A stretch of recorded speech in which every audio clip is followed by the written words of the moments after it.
Touya était un loser ordinaire et sous-performant au lycée, qui faisait de son mieux pour se préparer aux examens nationaux afin de ne pas finir par travailler chez Mikedes pour le reste de sa vie. Mais pendant qu'il essayait de rester concentré et d'étudier, ses camarades de classe étaient occupés à faire les idiots et à parler d'une récente série de meurtres qui avait lieu dans la ville. Apparemment, chaque fois qu'une victime était tuée, les gens rapportaient avoir vu des pétales dans la zone, alors tout le monde commençait à penser que les pétales avaient peut-être quelque chose à voir avec le tueur en série. Mais Touya n'en avait absolument rien à faire. Quelques instants plus tard, le professeur principal entre et demande l'attention de la classe car il aimerait présenter une nouvelle élève à tout le monde. Cependant, alors qu'il appelle la nouvelle élève, elle ignore complètement le professeur et le reste de la classe juste pour s'approcher de Touya et se présenter comme Edo. Touya n'a aucune idée de pourquoi cette fille random lui accorde autant d'attention, mais il sait mieux que de s'impliquer dans des trucs de personnage principal fou, et elle ressemble à une MC de manuel, alors il lui donne une réponse à moitié sincère et retourne à ses études. La fille s'assoit à côté de Touya et ne lui adresse plus un mot pour le reste du cours. Mais après les cours, alors que Touya rentre chez lui, elle vient le chercher et saute sur la rambarde à côté de lui. Elle fait ensuite un salto arrière encore plus inutile que ce que fait Léon Kennedy, et Touya est naturellement confus car il n'a toujours aucune idée de pourquoi cet élève transféré random s'intéresse autant à lui. Mais avant même qu'il puisse finir cette pensée, Edo attrape son visage et commence à le regarder droit dans les yeux. Cela effraie Touya, alors il s'éloigne d'elle et dit qu'il doit aller à son cours de soutien maintenant avant de s'en aller. Alors qu'il part, Edo commence à parler à quelqu'un nommé Noman sur son téléphone et lui dit qu'elle avait raison à propos du regard de Touya, et cette simple phrase signifie que Touya est officiellement embarqué dans l'intrigue, donc il n'y a rien qu'il puisse y faire maintenant. Pendant ce temps, dans une ruelle sombre quelque part dans la ville, un homme faux attaque une femme avec un couteau de boucher, disant qu'il va en faire un bon repas. Cette ruelle se trouve justement au coin de la rue du cours de soutien que Touya fréquente, donc l'intrigue ne s'annonce déjà pas bien pour lui. Touya est actuellement assis sur un banc devant son cours de soutien, regardant ses relevés de notes de son dernier examen blanc, et pour être honnête, ce n'est pas mauvais. Il a une moyenne de 70%, mais c'est loin d'être suffisant pour le mener quelque part dans le système scolaire asiatique. Il jette ses relevés de notes par frustration et reste assis là à souhaiter avoir une sorte de talent, littéralement n'importe quoi, si cela pouvait signifier qu'il n'aura pas à rester un vaurien inutile pour le reste de sa vie. Mais aussi fort qu'il souhaite un talent, il sait qu'il ne tombe pas du ciel, donc il n'obtiendra rien en le souhaitant simplement.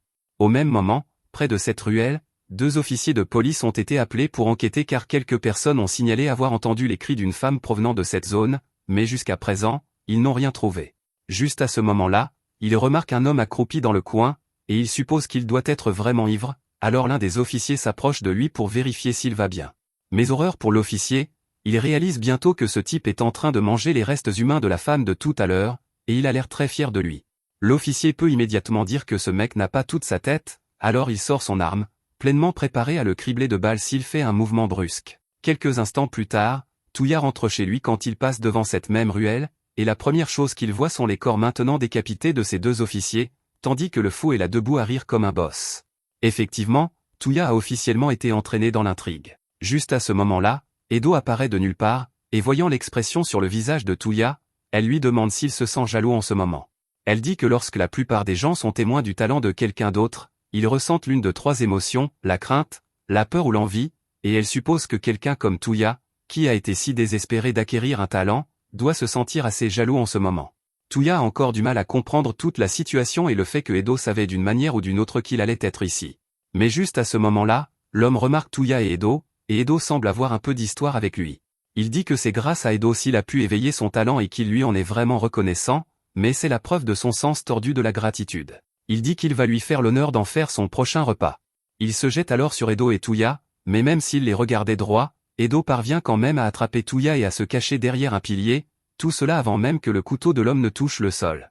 Apparemment, cette petite manœuvre était grâce aux prédictions computationnelles de Noman, mais Noman rappelle à Edo qu'elle doit s'en occuper dès que possible. Alors Edo tend son téléphone à Touya et lui demande ce qu'il ferait s'il existait un objet qui permettrait d'obtenir instantanément les talents de ses vies antérieures. Cela ressemble à un rêve devenu réalité pour quelqu'un comme Touya, mais il y a un hic, l'objet est cette lame, et pour obtenir le talent, vous devez jouer le rôle d'un adolescent émotif dépressif, donc ce n'est pas vraiment idéal. Alors que l'homme les localise enfin tous les 2, Edo se tranche soudainement le cou, activant ainsi son talent de vie antérieure en tant que Kunwashi. Pendant qu'elle fait cela, Touya remarque des pétales de fleurs se déverser d'elle, mais avant même qu'il puisse poser une question à ce sujet, l'homme l'attaque, donc Edo est forcé de se défendre avec ses épées. Pendant le combat, Noman parle à Touya via le téléphone et lui explique que grâce à la branche de la réincarnation, on peut récupérer les talents de ses vies antérieures, et ceux qui ont accompli la réincarnation sont appelés les revenants. En tant que revenants, l'homme et Edo sont capables d'accomplir des prouesses surhumaines, ce qui est déjà assez évident. Mais Tuya ne sait toujours pas ce qu'il en est des pétales, alors Noman continue son explication. Elle dit que les pétales sont la preuve que quelqu'un a récupéré un talent de sa vie antérieure. Même les génies les plus exceptionnels finissent par mourir, et quand cela arrive, ils reçoivent une toute nouvelle vie. Mais grâce à la réincarnation, il leur est possible d'accéder à leurs compétences passées. Cependant, ce n'est pas parce que quelqu'un était talentueux dans sa vie antérieure qu'il était une bonne personne, ce qui explique comment on se retrouve avec des gens comme l'homme. Les bons comme les mauvais sont capables d'éveiller leur talent de vie antérieure, mais il y a aussi une chance que vous ayez été un vaurien sans talent dans votre dernière vie, auquel cas tenter la réincarnation vous tuera simplement. Cela signifie essentiellement que si Tuya essaie d'utiliser ce truc, il y a de bonnes chances qu'il meure réellement. Alors Noman lui demande s'il est toujours aussi désespéré d'éveiller un talent. Elle suppose que Tuya aurait peur et refuserait, mais il s'avère qu'elle a sévèrement sous-estimé à quel point il peut être fou. Pendant ce temps, Edo combat toujours l'homme, et il dit qu'il est déçu car, pour quelqu'un censé avoir le talent d'un épéiste légendaire, ses compétences ont été très peu impressionnantes. Edo prend cette déclaration comme une insulte, alors elle décide de sortir l'une de ses attaques ultimes, le coupure de cadavre aux 8 teintes. Au début, on dirait que l'homme s'y attend puisqu'il parvient à bloquer l'une des attaques de Edo, mais il oublie les 7 autres. Alors un instant plus tard, il est coupé en morceaux, et la seule chose qui reste de lui sont ses pétales, qui se dispersent ensuite au vent. Une fois que Edo a confirmé que l'homme est à terre, elle retourne chercher sa lame, mais elle remarque alors que Tuya a disparu. Elle demande à Noman où il est allé, alors Noman explique qu'il a pris l'une des lames de réincarnation et s'est enfui. Edo a l'air soulagée car elle craignait que Tuya n'ait pas le cran de le faire, mais c'est exactement le résultat qu'elle espérait. Dans la chambre de Tuya, nous le voyons trempé de sang après s'être tranché le cou. Alors qu'il s'évanouit, il fait un rêve vague à propos d'un mystérieux homme aux cheveux blancs. La prochaine fois qu'il ouvre les yeux, c'est déjà le matin, et Edo est assise dans sa chambre avec lui. Il lui demande ce qu'elle fait ici, mais ensuite il voit sa main couverte de sang séché, et c'est là que Edo lui dit qu'il est devenu avec succès un revenant. Il a cependant beaucoup gémi et grogné dans son sommeil, alors elle lui demande ce que c'était que ça. Un peu plus tard, Edo et Tuya sont assis sur un banc dans un parc, et Tuya explique qu'il avait un frère aîné qui était bon en tout. Tout le monde s'agglutinait autour de lui parce que c'était un prodige avec un avenir brillant, tandis que Tuya était négligé parce qu'il était douloureusement et totalement moyen. Tout ce qu'il faisait était comparé aux performances exceptionnelles de Seiya, et parce que Tuya n'avait pas gagné de médaille d'or dans une course à pied à 6 ans, son père l'a traité de déception. Depuis lors, Tuya a été désespéré d'être à la hauteur du standard que Seiya avait établi. Mais pour tous les talents que Seiya avait, il a fondamentalement fait un sur son statut de santé, donc il est finalement tombé malade et est mort. Les parents de Tuya l'ont blâmé pour la mort de Seiya pour une raison quelconque, ce qui a abouti à ce qu'il soit expulsé de la maison. Il a donc essayé de se venger d'eux en acquérant son propre talent pour leur prouver qu'ils avaient tort. Edo comprend maintenant pourquoi Tuya était si désespéré d'obtenir un talent, mais désespéré est un euphémisme, car Tuya a littéralement essayé toutes les compétences possibles et il n'a jamais été bon à rien. Edo dit qu'elle comprend ce que Tuya ressent parce que, d'une certaine manière, elle est comme lui. Tuya est un peu confus par cette déclaration, alors il s'apprête à lui demander ce qu'elle veut dire par là, mais avant qu'il ne le puisse, elle reçoit soudainement un message de Noman lui demandant de venir. Quelques minutes plus tard, ils arrivent dans la chambre de Noman, et rien qu'en regardant l'endroit, on peut dire que Noman n'a jamais touché d'herbe de sa vie, principalement parce qu'elle ne peut pas marcher. Tuya reconnaît sa voix comme celle du téléphone hier, et Edo demande à Noman où sont tous les autres car c'est terriblement vide ici. Noman explique que tous les autres sont actuellement en mission pour vaincre les revenants maléfiques. Après tout, c'est leur mission principale ici à la forêt des Grands. Elle explique que puisque les revenants maléfiques sont susceptibles d'apparaître de temps en temps, il est de leur devoir de les éliminer dès que possible avant qu'ils ne causent du tort au public, comme l'homme hier, et elle s'attend à ce que Tuya se joigne au combat. Tuya semble très coopératif pour quelqu'un à qui l'on vient de dire qu'il doit tuer d'autres personnes. Pour sa première mission officielle, il sera accompagné de Edo pour abattre un revenant maléfique nommé Vlad. Cependant, Noman dit qu'elle ne veut pas qu'il le tue tout de suite. Cette partie est un peu déroutante pour Edo car tuer les revenants maléfiques est son travail, mais Noman dit qu'elle veut rassembler des informations sur le talent de Vlad, donc ils doivent juste l'occuper pendant 10 minutes, et après cela, ils pourront le tuer. Elle mentionne également que la mission sera en attente jusqu'à dans 2 jours car ils doivent encore tester le pouvoir de revenant de Tuya. Plus tard dans la nuit, Tuya sort à la recherche d'une opportunité d'utiliser son pouvoir. À un moment donné, alors qu'il descend la rue, il aperçoit un cambrioleur qui vient de voler le sac d'une fille, et elle est en train de courir après le voleur, donc Tuya décide que c'est l'occasion parfaite. Ironiquement, le talent de Tuya s'appelle le bras droit du voleur, et comme prévu, c'est un talent de vol, alors que le cambrioleur le dépasse. Tuya parvient à plonger sa main dans le sac de la fille et à récupérer toutes ses affaires pour elle. Le voleur s'enfuit alors, complètement ignorant du fait que le sac est maintenant vide. Lorsque la fille atteint Tuya, elle se met à lui crier dessus pour ne pas avoir arrêté le voleur quand il en avait l'occasion, mais ensuite Tuya lui dit qu'il n'y a pas lieu de s'inquiéter car il a sorti toutes ses affaires du sac. La fille est d'abord reconnaissante pour son aide, mais ensuite elle se souvient que c'était un sac Birkin qui a été volé, et le sac lui-même vaut bien plus que ses affaires, alors elle continue de courir après le voleur. Le pouvoir de Tuya a une portée effective de 70 cm, ce qui est un énorme handicap car il n'a aucune capacité de combat évidente à proprement parler. Mais si Tuya parvient d'une manière ou d'une autre à être à portée pour activer son talent, il est capable de briser les lois de la physique pour voler tout ce qu'il peut attraper, indépendamment des obstacles physiques. Et son efficacité ne se limite pas non plus aux objets, car dans ce bref instant, Tuya est également capable de voler le sang dans les veines du voleur, donc il est actuellement effondré sur le sol. À tous égards, c'est un pouvoir qui semble maléfique, mais tant que Tuya ne l'utilise pas à de mauvaises fins, alors il n'y a pas de problème. Cela dit, ce type n'était pas un revenant, c'était juste un voleur ordinaire, donc une peine de mort pour avoir volé un sac à main semble un peu trop extrême. 2 jours plus tard, c'est l'heure de la mission pour éliminer Vlad, donc Edo et Tuya partent dans la forêt pour le combattre. Tuya doit rester à distance pendant que Edo mène la charge car il n'a pas beaucoup d'expérience au combat. L'objectif initial ici est juste d'occuper Vlad pendant 10 minutes pour que Noman puisse rassembler des informations sur lui. Mais le talent de Vlad lui permet de créer d'innombrables pointes acérées depuis le sol, ce qui rend difficile pour Edo de rester en sécurité tout en le combattant, donc elle finit par se faire poignarder à l'épaule par Vlad. Edo est hors de combat ici, donc même si les 10 minutes sont presque écoulées, Noman abandonne l'idée de rassembler des informations sur Vlad et dit à Tuya de sortir de là avant de se faire tuer aussi. Mais Tuya ne se sent pas à l'aise de laisser Edo mourir dans une telle situation. Vlad s'apprête à achever Edo quand, soudainement, un bras traverse sa poitrine, ce qui le prend au dépourvu car il est censé y avoir un mur de pierre derrière lui. Il s'avère que Tuya a utilisé le mur de pierre comme couverture pour atteindre l'intérieur du corps de Vlad. Vlad suppose qu'il avait l'intention de lui voler son cœur, mais parce qu'il n'est pas encore habitué à son pouvoir, il rate sa cible et finit par ne rien voler. Vlad se moque de Tuya pour avoir échoué à une occasion de victoire aussi claire, et étant donné les circonstances, il n'y a aucun moyen que Vlad perde contre lui maintenant qu'il sait quel est son pouvoir, donc Tuya et Edo sont à peu près condamnés. Cependant, juste à ce moment-là, une aura sombre remplit l'air, et une voix forte ordonne à Vlad de se retirer immédiatement.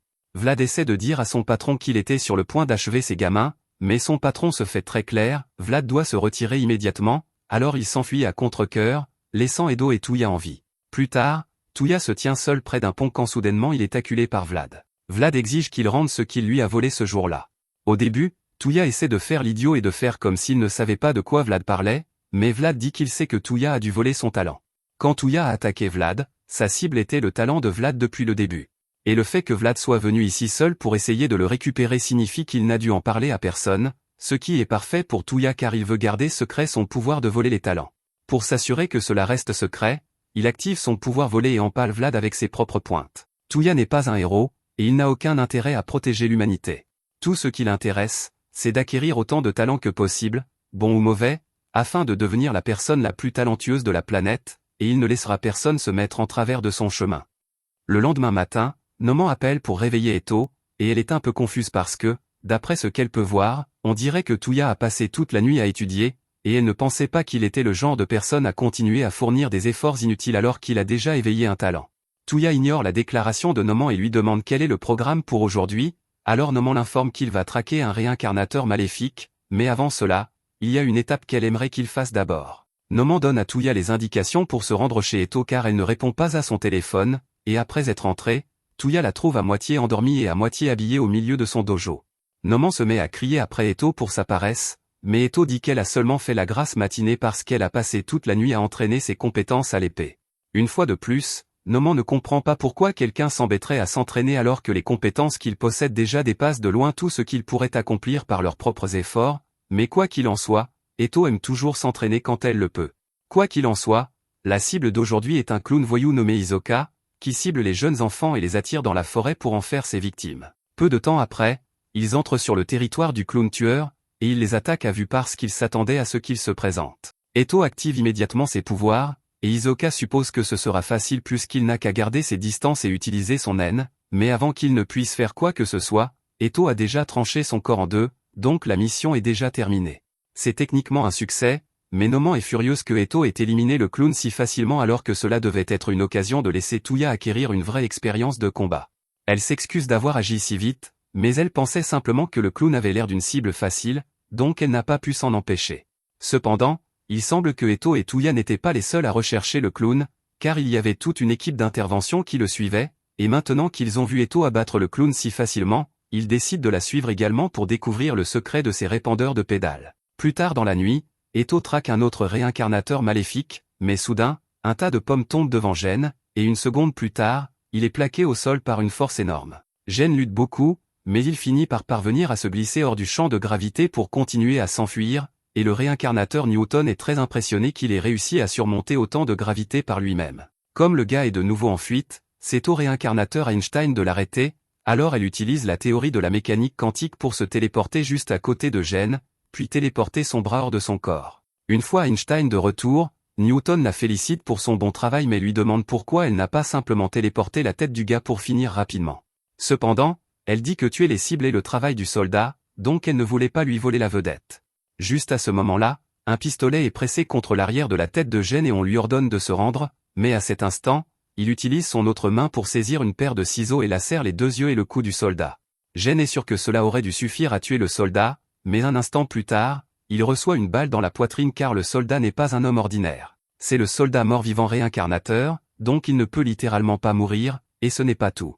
Ils ont aussi le docteur Ratia, le réplicateur, et il a complètement entouré la ruelle de ses clones, donc, il n'y a nulle part où aller pour Gen, et quelques instants plus tard, Gen est exécuté. Après la mission terminée, ils retournent tous à la base, où Noman les félicite pour leur bon travail. Ils remettent la branche qu'ils ont récupérée de Gen, puis Nightingale s'approche pour demander si quelqu'un a été blessé au combat, car elle est l'ange de la guérison. Funasaka aurait besoin d'un peu de récupération car il lui manque encore quelques parties du corps, alors Nightingale l'enlace et se met à lui lécher la joue pour commencer le processus de guérison. Elle lui murmure également à l'oreille qu'elle aimerait qu'il prenne mieux soin de son corps parce qu'elle déteste le voir blessé, et elle semble vraiment apprécier son moment avec Funasaka, alors les autres les laissent tranquilles. Quant à Touya, pendant que les autres étaient en mission, il était occupé à démêler les fils emmêlés de l'installation de Noman, et Eto est surprise qu'il soit prêt à faire ce genre de corvée alors qu'il a enfin le talent qu'il désirait tant, mais Touya dit qu'il aime justement faire ce genre de petites tâches, et Noman est reconnaissante de son aide car elle n'a pu obtenir l'aide de personne d'autre. Newton a beaucoup entendu parler de Touya par Noman, donc il est excité de le rencontrer enfin, et normalement il ferait une présentation formelle, mais tout le monde fait déjà ses propres affaires, et Nightingale embrasse toujours Funasaka, donc ils devront reporter les présentations pour l'instant. Plus tard dans la nuit, Touya et Eto rentrent ensemble chez eux, mais juste à ce moment-là, Touya remarque que les lumières de son appartement sont allumées, ce qui est étrange puisqu'il vit seul, alors lui et Eto montent prudemment pour comprendre ce qui se passe. Une fois à l'intérieur, Touya trouve un vieil ami à lui, Itsuki, assis dans sa chambre. Itsuki commence à dire que Touya a exactement la même apparence même si cela fait des siècles qu'ils ne se sont pas vus, et voyant qu'Itsuki est un ami de Touya, Eto décide de se présenter. Touya mentionne que malgré son apparence, Itsuki est en fait exceptionnel en arts martiaux, au point qu'il a été salué comme un enfant prodige aux côtés du frère de Touya, et il est actuellement le chef d'une unité de force spéciale dans l'armée. Ce n'est pas un méchant, mais Touya le trouve vraiment agaçant car il saisit toutes les occasions pour se vanter de ses réalisations. Après s'être installé, Touya demande à Itsuki ce qu'il fait ici, alors il explique qu'il a entendu dire que Touya avait beaucoup séché les cours récemment, donc il était inquiet qu'il lui soit arrivé quelque chose, mais il semble qu'il se soit inquiété pour rien car il suppose que Touya a juste été occupé avec sa nouvelle petite amie. Honnêtement, il ne pensait pas que Touya avait ça en lui pour décrocher une si jolie petite amie, et même si Touya essaie d'expliquer qu'il a tout faux, Itsuki pense qu'il est juste gêné, alors il lui dit qu'il n'a pas besoin de lui cacher ce genre de choses car ils se connaissent depuis si longtemps. En entendant cela, Eto devient curieuse, alors elle demande depuis combien de temps ils se connaissent, et Itsuki sort une photo de plusieurs années pour lui montrer. La photo représentait Itsuki, Touya et Seiya, et comme ils passaient beaucoup de temps ensemble à l'époque, Itsuki considère désormais Touya comme son propre petit frère. Il a toujours pensé que Touya et Seiya formaient un couple adorable parce que Touya faisait toujours tout son possible pour rattraper Seiya, et Seiya ralentissait souvent un peu pour ne pas laisser Touya derrière. Il se demande comment réagirait Seiya s'il était là pour voir que son petit frère a une petite amie. Cependant, maintenant qu'il y pense, Seiya n'a jamais vraiment prêté attention à ce genre de petits détails, non pas parce qu'il ne le voulait pas, mais plutôt parce qu'il n'en avait jamais le temps, car il était tellement occupé.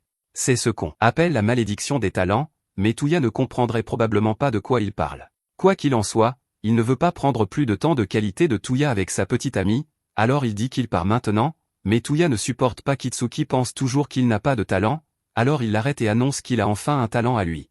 Touya active alors ses pouvoirs, et plutôt que d'être choqué, Itsuki a l'air furieux parce qu'il savait déjà ce qu'étaient les réincarnateurs et comment ils fonctionnaient, et il est déçu d'apprendre que Touya est vraiment l'un de ces perdants qui comptent sur un pouvoir qu'ils n'ont pas mérité. Eto est offensé et crie à Itsuki de retirer ses paroles tout en le menaçant avec son épée, car elle dit qu'il ne comprendrait jamais ce que les gens comme elle et Touya ont dû traverser avant d'obtenir ses pouvoirs. Cependant, Itsuki dit que cela ressemble juste aux excuses d'un perdant inutile. Entendre Itsuki l'appeler inutile fait sortir Eto de ses gonds, alors elle tente de le trancher, mais les talents d'arts martiaux d'Itsuki ne sont pas une blague, donc il évite facilement son attaque et lui fait perdre l'équilibre avant de la plaquer au sol. Il lui dit qu'elle a de la chance d'être la petite amie de Touya, car sinon il n'aurait pas pris autant de précautions après un tel geste, et Touya ne peut même pas être contrarié par ce qui s'est passé car Eto a bien essayé de tuer Itsuki. Alors qu'Itsuki part, Touya admet qu'utiliser le pouvoir du réincarnateur était effectivement un raccourci facile, mais il prévoit d'utiliser ce pouvoir pour acquérir ses propres talents afin de pouvoir un jour surpasser Seiya, et en entendant cela, Itsuki part sans dire grand-chose.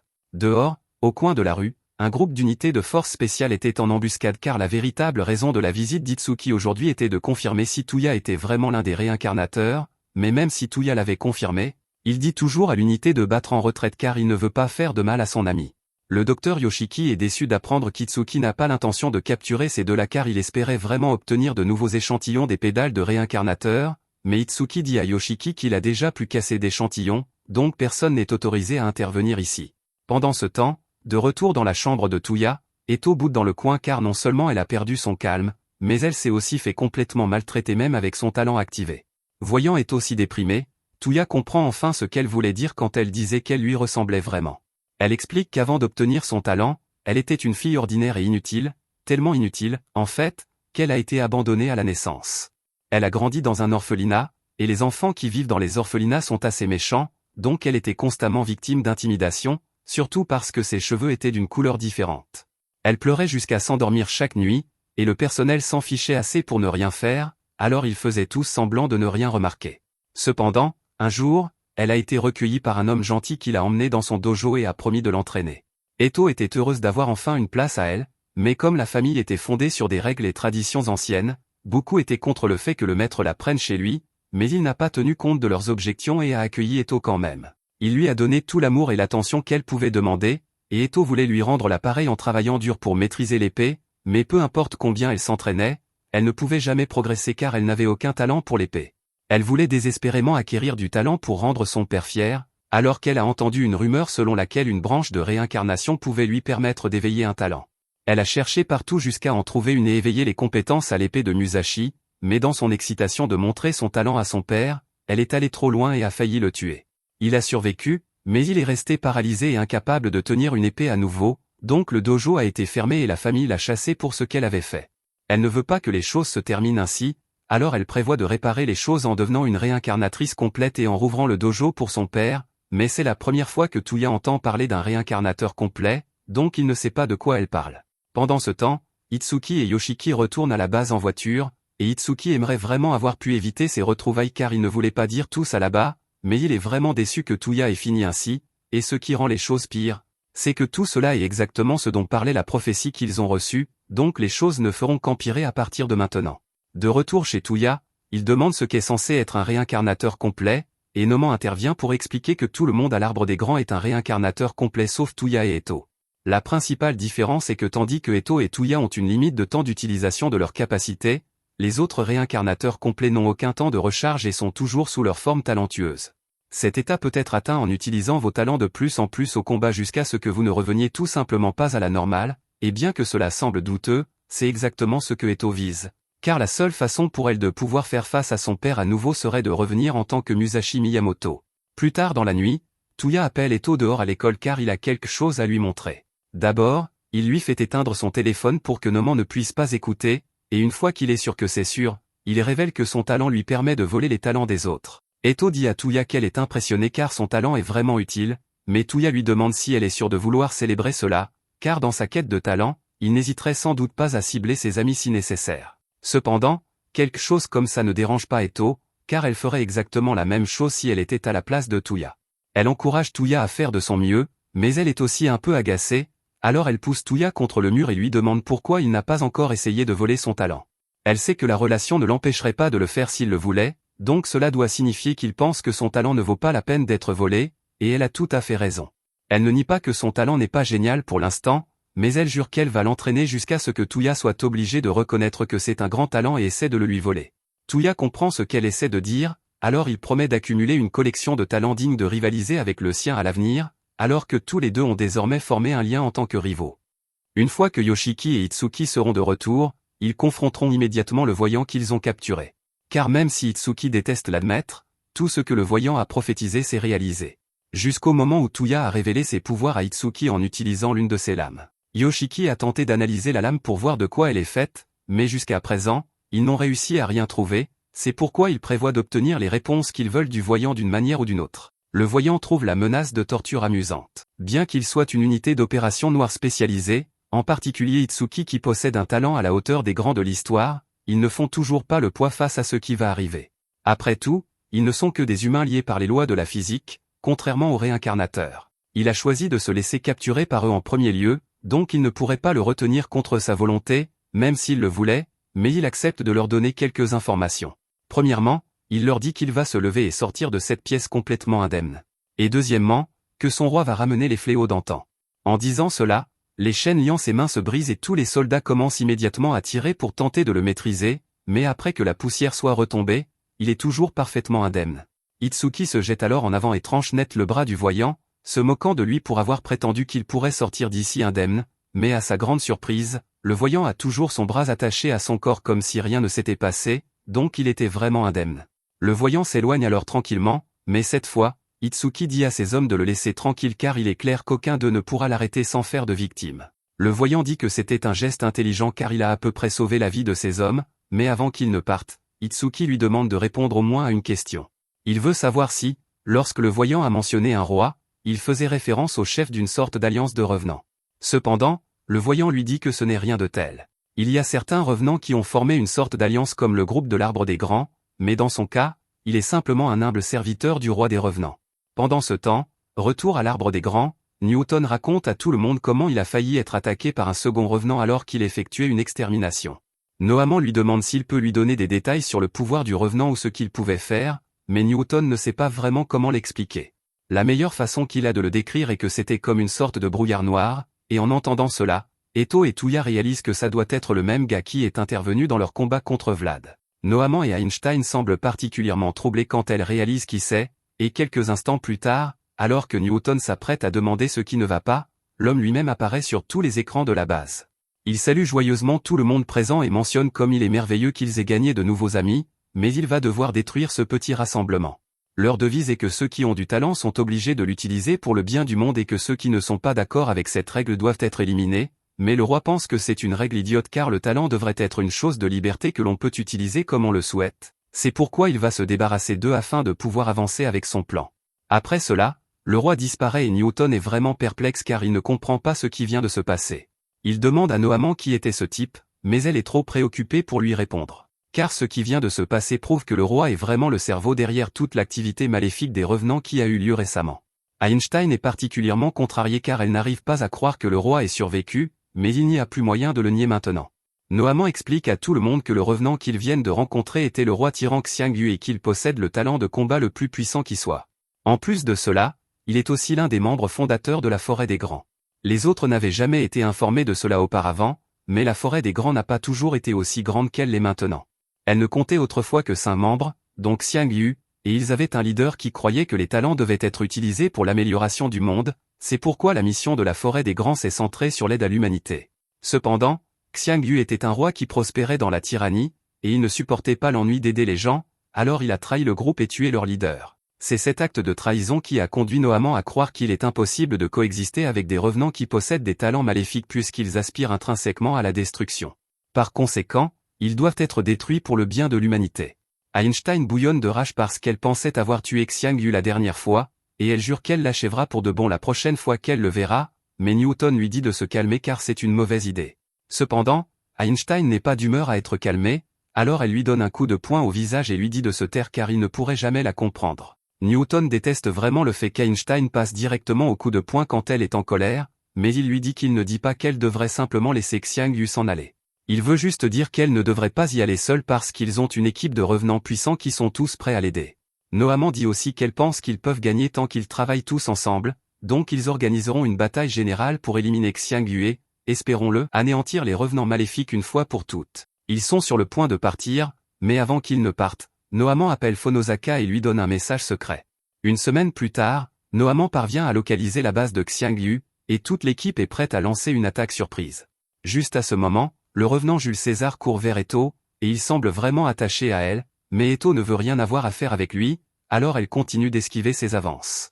César continue d'essayer d'attirer son attention.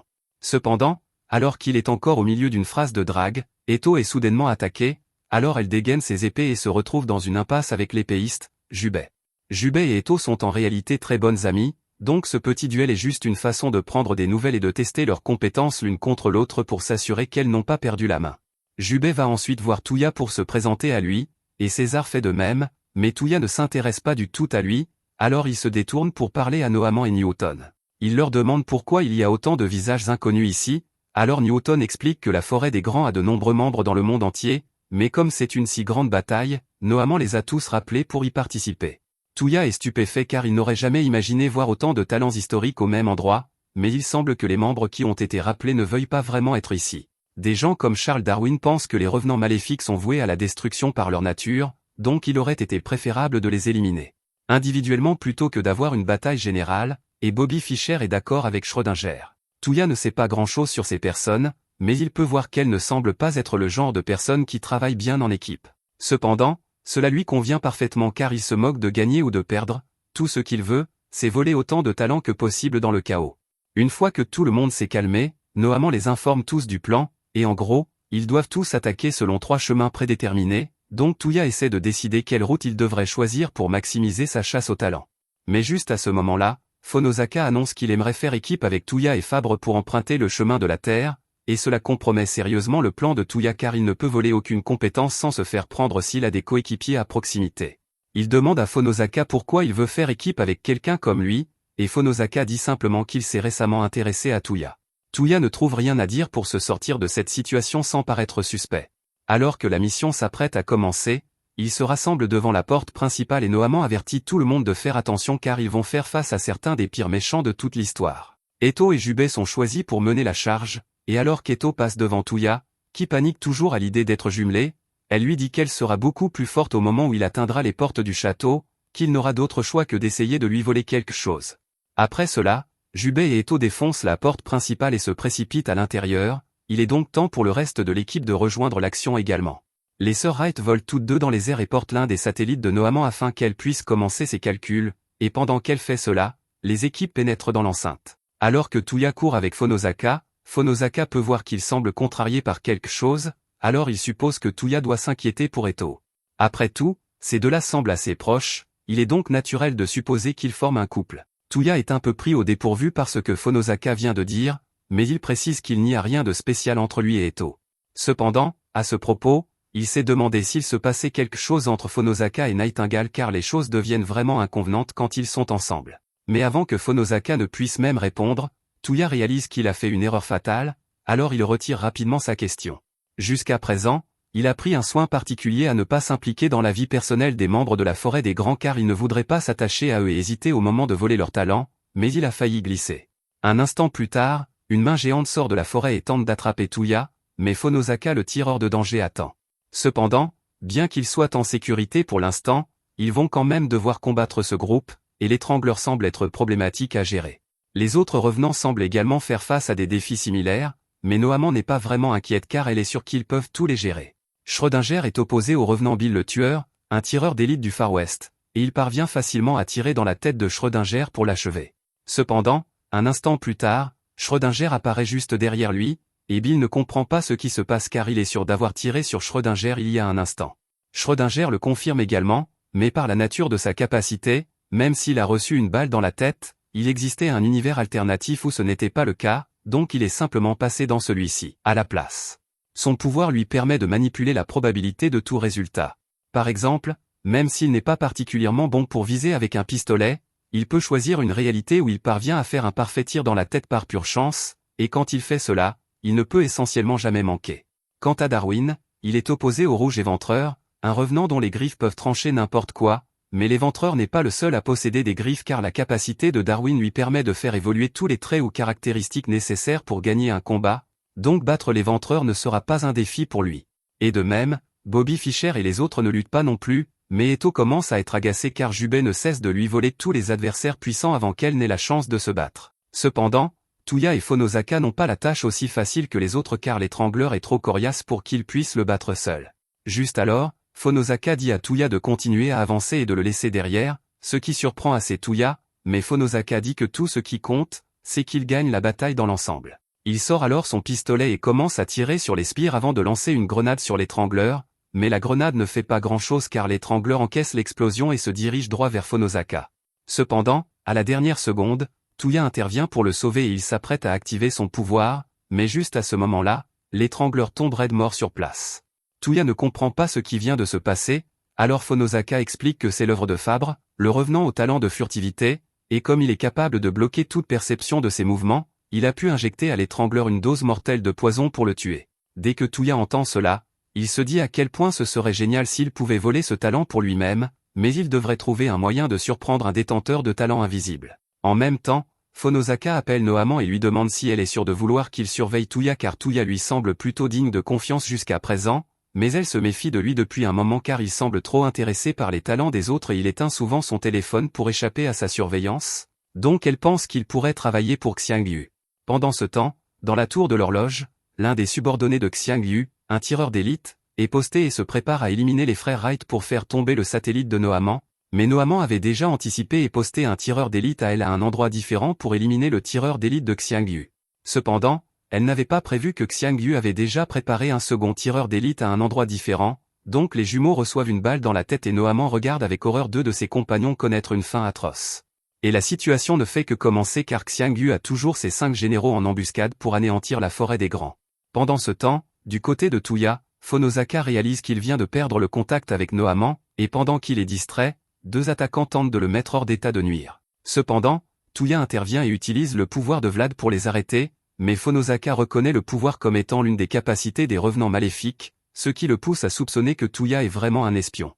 Touya panique et dit à Phonosaka qu'il n'est pas un ennemi travaillant pour les mauvais réincarnateurs, et alors qu'il dit cela, à sa surprise, Phonosaka le croit réellement et baisse son arme.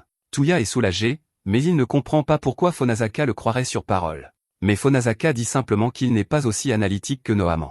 Même si Touya lui semble vraiment suspect en ce moment et qu'il a caché une partie de son talent, il est aussi vrai qu'il a révélé son talent en essayant de le sauver, et il détesterait ignorer cet acte de gentillesse, alors il choisit de faire confiance à Touya. Cela dit, il lui demande d'expliquer ce qui se passe afin de comprendre toute l'histoire. Un peu plus tard, Touya explique tout à Phonosaka, et Phonosaka semble très bien comprendre. Touya collectionne les talents dans le but de surpasser son frère Seiya, et il comprend pourquoi Touya cacherait quelque chose comme ça parce que Nohaman pèterait un câble si elle le découvrait. Phonosaka se tourne alors vers Touya et lui dit qu'il le soutient dans sa quête de collection de talents, et cela surprend énormément Touya. Phonosaka ajoute que, bien sûr, il n'est pas prêt à abandonner son talent à Touya, mais à part ça, cela lui importe peu parce qu'il a pris Touya en affection. Touya ne comprend toujours pas pourquoi Phonosaka est si compréhensif, mais Phonosaka lui dit qu'il ferait mieux de continuer à avancer pour l'instant. Phonosaka sait que les humains sont contradictoires par nature, et même si Touya ne l'a peut-être pas réalisé à propos de lui-même, il est aussi gentil qu'il est avide de talent. Après tout, il n'a pas hésité à révéler son talent pour le sauver ni à expliquer ce qui se passait quand on le lui a demandé, et cette nature contradictoire est la preuve que Touya est encore un humain, donc il ne pourrait pas être un espion. Juste à ce moment, Touya s'arrête et demande à Phonosaka s'il y a une raison pour laquelle il a choisi de devenir un revenant, et il y avait probablement une raison, mais Phonosaka s'excuse et lui dit qu'il ne sait pas quelle était cette raison parce qu'il n'a aucun souvenir de l'époque où il était encore humain. Pendant ce temps, chez Nohaman, après la mort des frères Wright, les autres se mettent immédiatement en position pour défendre Nohaman parce que si elle est vaincue, alors la forêt des grands est finie.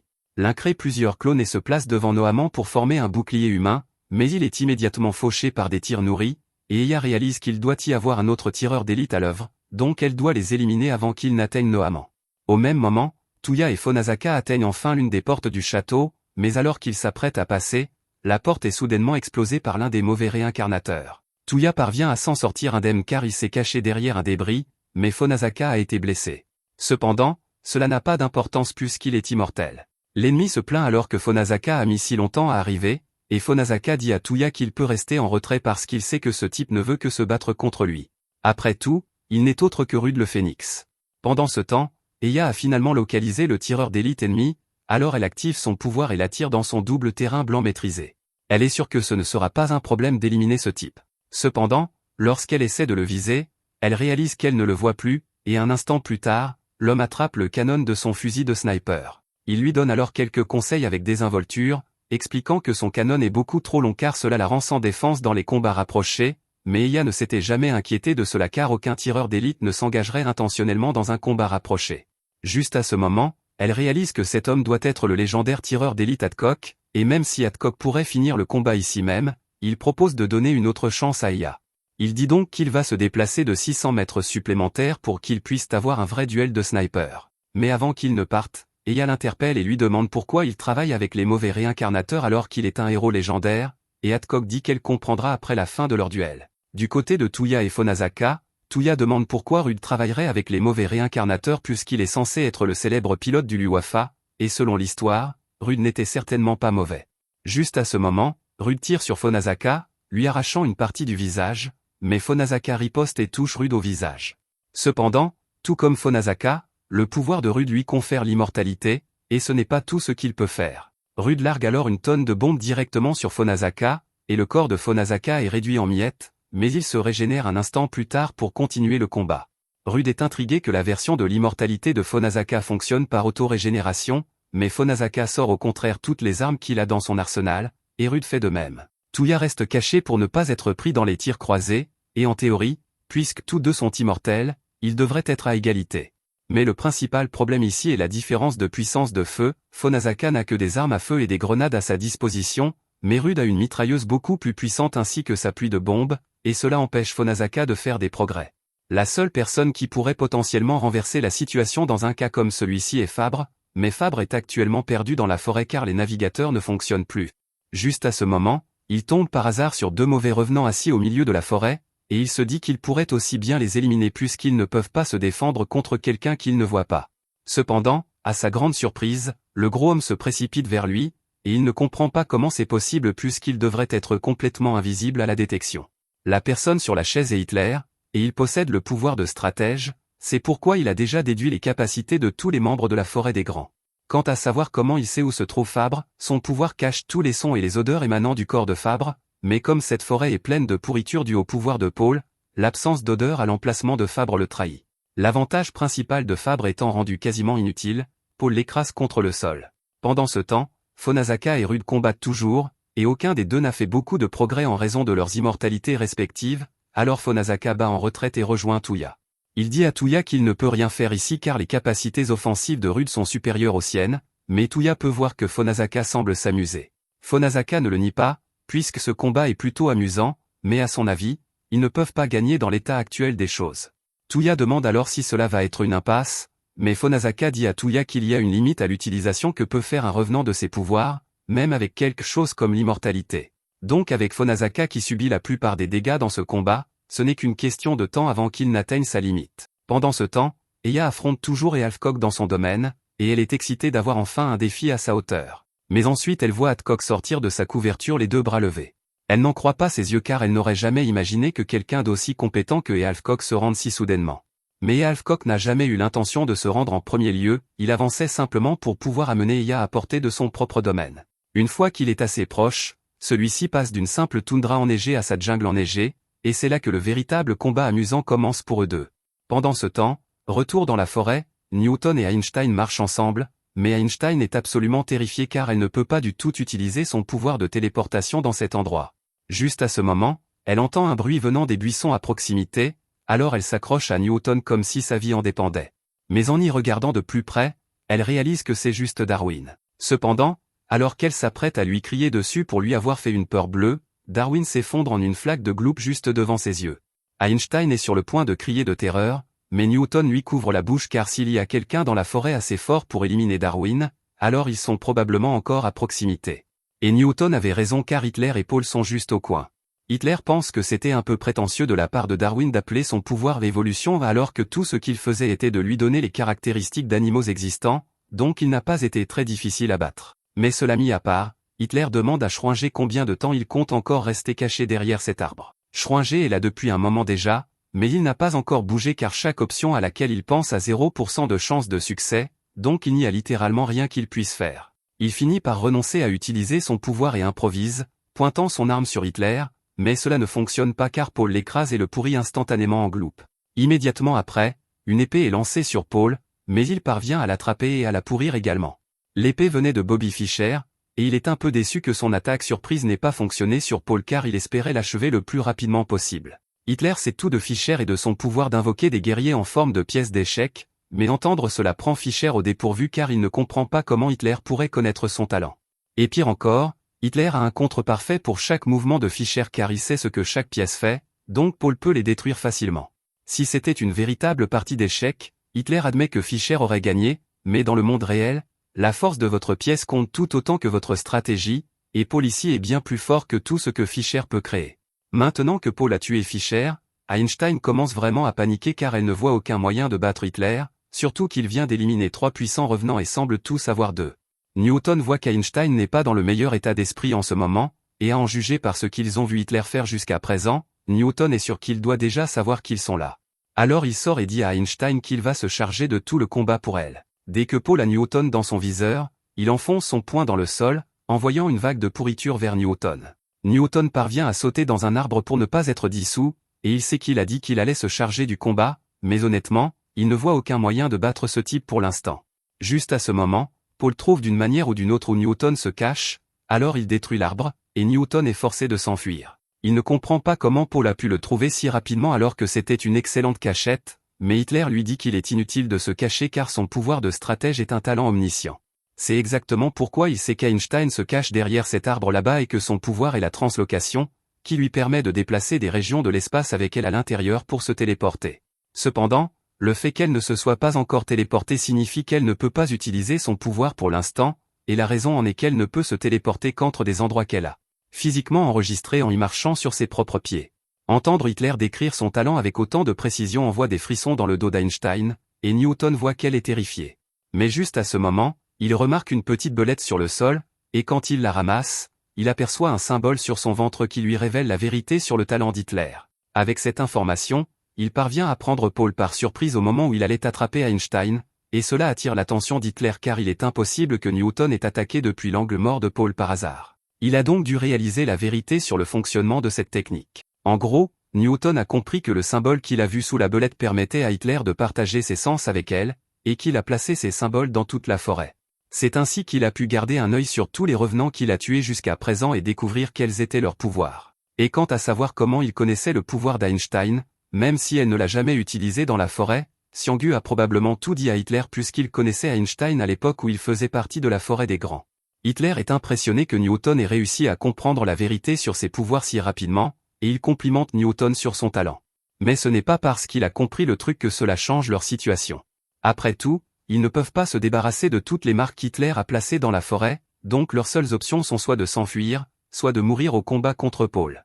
Cependant, Newton a encore un tour dans son sac. Puisqu'il n'a pas utilisé du tout son pouvoir depuis son entrée dans la forêt, cela signifie qu'Hitler ne sait pas ce qu'il fait et n'a pas encore élaboré de contre-stratégie. Donc tant qu'il peut trouver une ouverture pour attaquer, il a encore une chance. Pendant ce temps, Rude et Fonasaka sont toujours bloqués dans leur combat, et Fonasaka a trouvé comment surmonter la différence de puissance de feu en attrapant et en renvoyant simplement les bombes de Rude vers lui. Mais sa régénération commence vraiment à ralentir après tous les dégâts qu'il a subis. Cela dit, Rude commence aussi à montrer des signes de fatigue, donc ce n'est qu'une question de temps avant que l'un d'eux ne perde sa puissance en premier. Et malgré la menace d'une fin imminente, tous deux semblent vivre le meilleur moment de leur vie car c'est le plus amusant qu'ils aient eu depuis des lustres. Le premier souvenir dont Fonasaka se souvient est celui de son réveil en tant que revenant, et il sut instinctivement qu'un talent s'était éveillé en lui, mais en contrepartie, tous ses souvenirs devinrent flous et brumeux. Cependant, il se dit que c'était un prix insignifiant à payer pour une telle puissance, et peu de temps après, il fut intégré à la forêt des grands, où Newman lui dit qu'il œuvrerait pour le bien de l'humanité. Au début, il fut submergé par l'émotion à l'idée de se voir confier un dessein aussi grandiose. Ainsi, on l'envoya sur des champs de bataille aux 4 coins du monde pour se battre, et avec son talent, il put aisément accomplir des choses dont aucune personne ordinaire n'aurait été capable. Mais avec le temps, il s'ennuya car gagner des batailles comme celle-ci était bien trop facile pour lui, alors il commença à se demander si renoncer à ses souvenirs en valait vraiment la peine pour une existence aussi fade. Retour au présent, Fonazaka vient de se faire arracher le bras, et sa régénération est bien plus lente qu'avant. Touya s'élance devant lui, essayant de le défendre, mais Rudel dit à Touya de rester en dehors de ça. Cependant, étrangement, Rudel ne tire pas du tout sur Touya. Touya pense que la raison est plus profonde que le simple désir de Rudel de préserver le duel entre lui et Fonazaka. Il a dû recevoir l'ordre de ne pas l'attaquer pour une raison quelconque, et Touya croit qu'ils peuvent profiter de cela pour gagner, alors il dit à Fonazaka qu'ils ont encore une chance. Fonazaka est encore un peu étourdi et ne comprend pas de quoi Touya parle, mais Touya lui dit que cela signifie qu'il n'a plus à se battre à mort. Il est sûr qu'il doit y avoir quelque chose pourquoi Fonazaka a encore envie de vivre, alors il l'exhorte à ne pas abandonner l'idée de survivre. En entendant cela, Fonazaka comprend désormais quel est son véritable but, et ce n'est pas la survie. Il se lève et remercie Touya pour son souci, mais lui dit qu'il n'est plus nécessaire qu'il intervienne. Il s'approche de Rudel et le remercie pour cette opportunité car il comprend enfin ce qui lui a manqué tout ce temps. Il n'a jamais été destiné à être l'un des grands, et il n'a jamais souhaité aider l'humanité. Tout ce qu'il a toujours voulu faire, c'est se battre parce que c'est ce pourquoi il a été fait, et c'est la même chose pour Rudel. En fait, c'est précisément la raison pour laquelle Rudel a choisi de s'opposer à la forêt des grands, parce qu'il savait qu'il aurait la chance d'affronter quelqu'un comme Fonazaka. La seule chose qu'il leur ait donnée est un talent, et cela seul ne rend personne grand. La plupart des revenants sont simplement animés par les illusions de leur nom et mentent essentiellement pour compenser leurs souvenirs perdus. Fonazaka demande à Rudel s'il sait ce que les revenants sont vraiment, mais il n'en est pas tout à fait sûr. Tout ce qu'il sait avec certitude, c'est qu'ils ne sont plus humains. Après tout, les personnes qu'ils étaient se sont tranchées la gorge en échange du pouvoir et ont perdu tout le reste en cours de route. Ils ne sauront jamais ce que leurs anciens eux-mêmes voulaient accomplir, mais Touya est différent car, contrairement à eux, il a encore ses souvenirs et son nom d'origine intact. Rudel a reçu l'ordre explicite de Xiangyu de laisser passer quiconque a encore son nom d'origine, et il a même mentionné Touya spécifiquement, bien que Rudel ne sache pas pourquoi. La seule chose qu'il sait, c'est que Touya est définitivement encore humain, et cela signifie qu'il a un avenir au-delà de son talent. Pendant ce temps, Xiangyu observe le champ de bataille avec sa capacité, et il vient de voir la conclusion du duel entre Adcock et Eya. Adcock a fini par mourir, mais il a aussi réussi à éliminer Eya dans la foulée, ce qui règle le sort de leur tireur d'élite. Pendant ce temps, Eto, Jubei et César viennent d'arriver dans la zone principale du fort, mais cet endroit semble anormalement vide. Eto n'en croit pas ses yeux car elle avait hâte de combattre de puissants adversaires ici, alors elle regarde autour d'elle pour voir si elle peut trouver quelqu'un.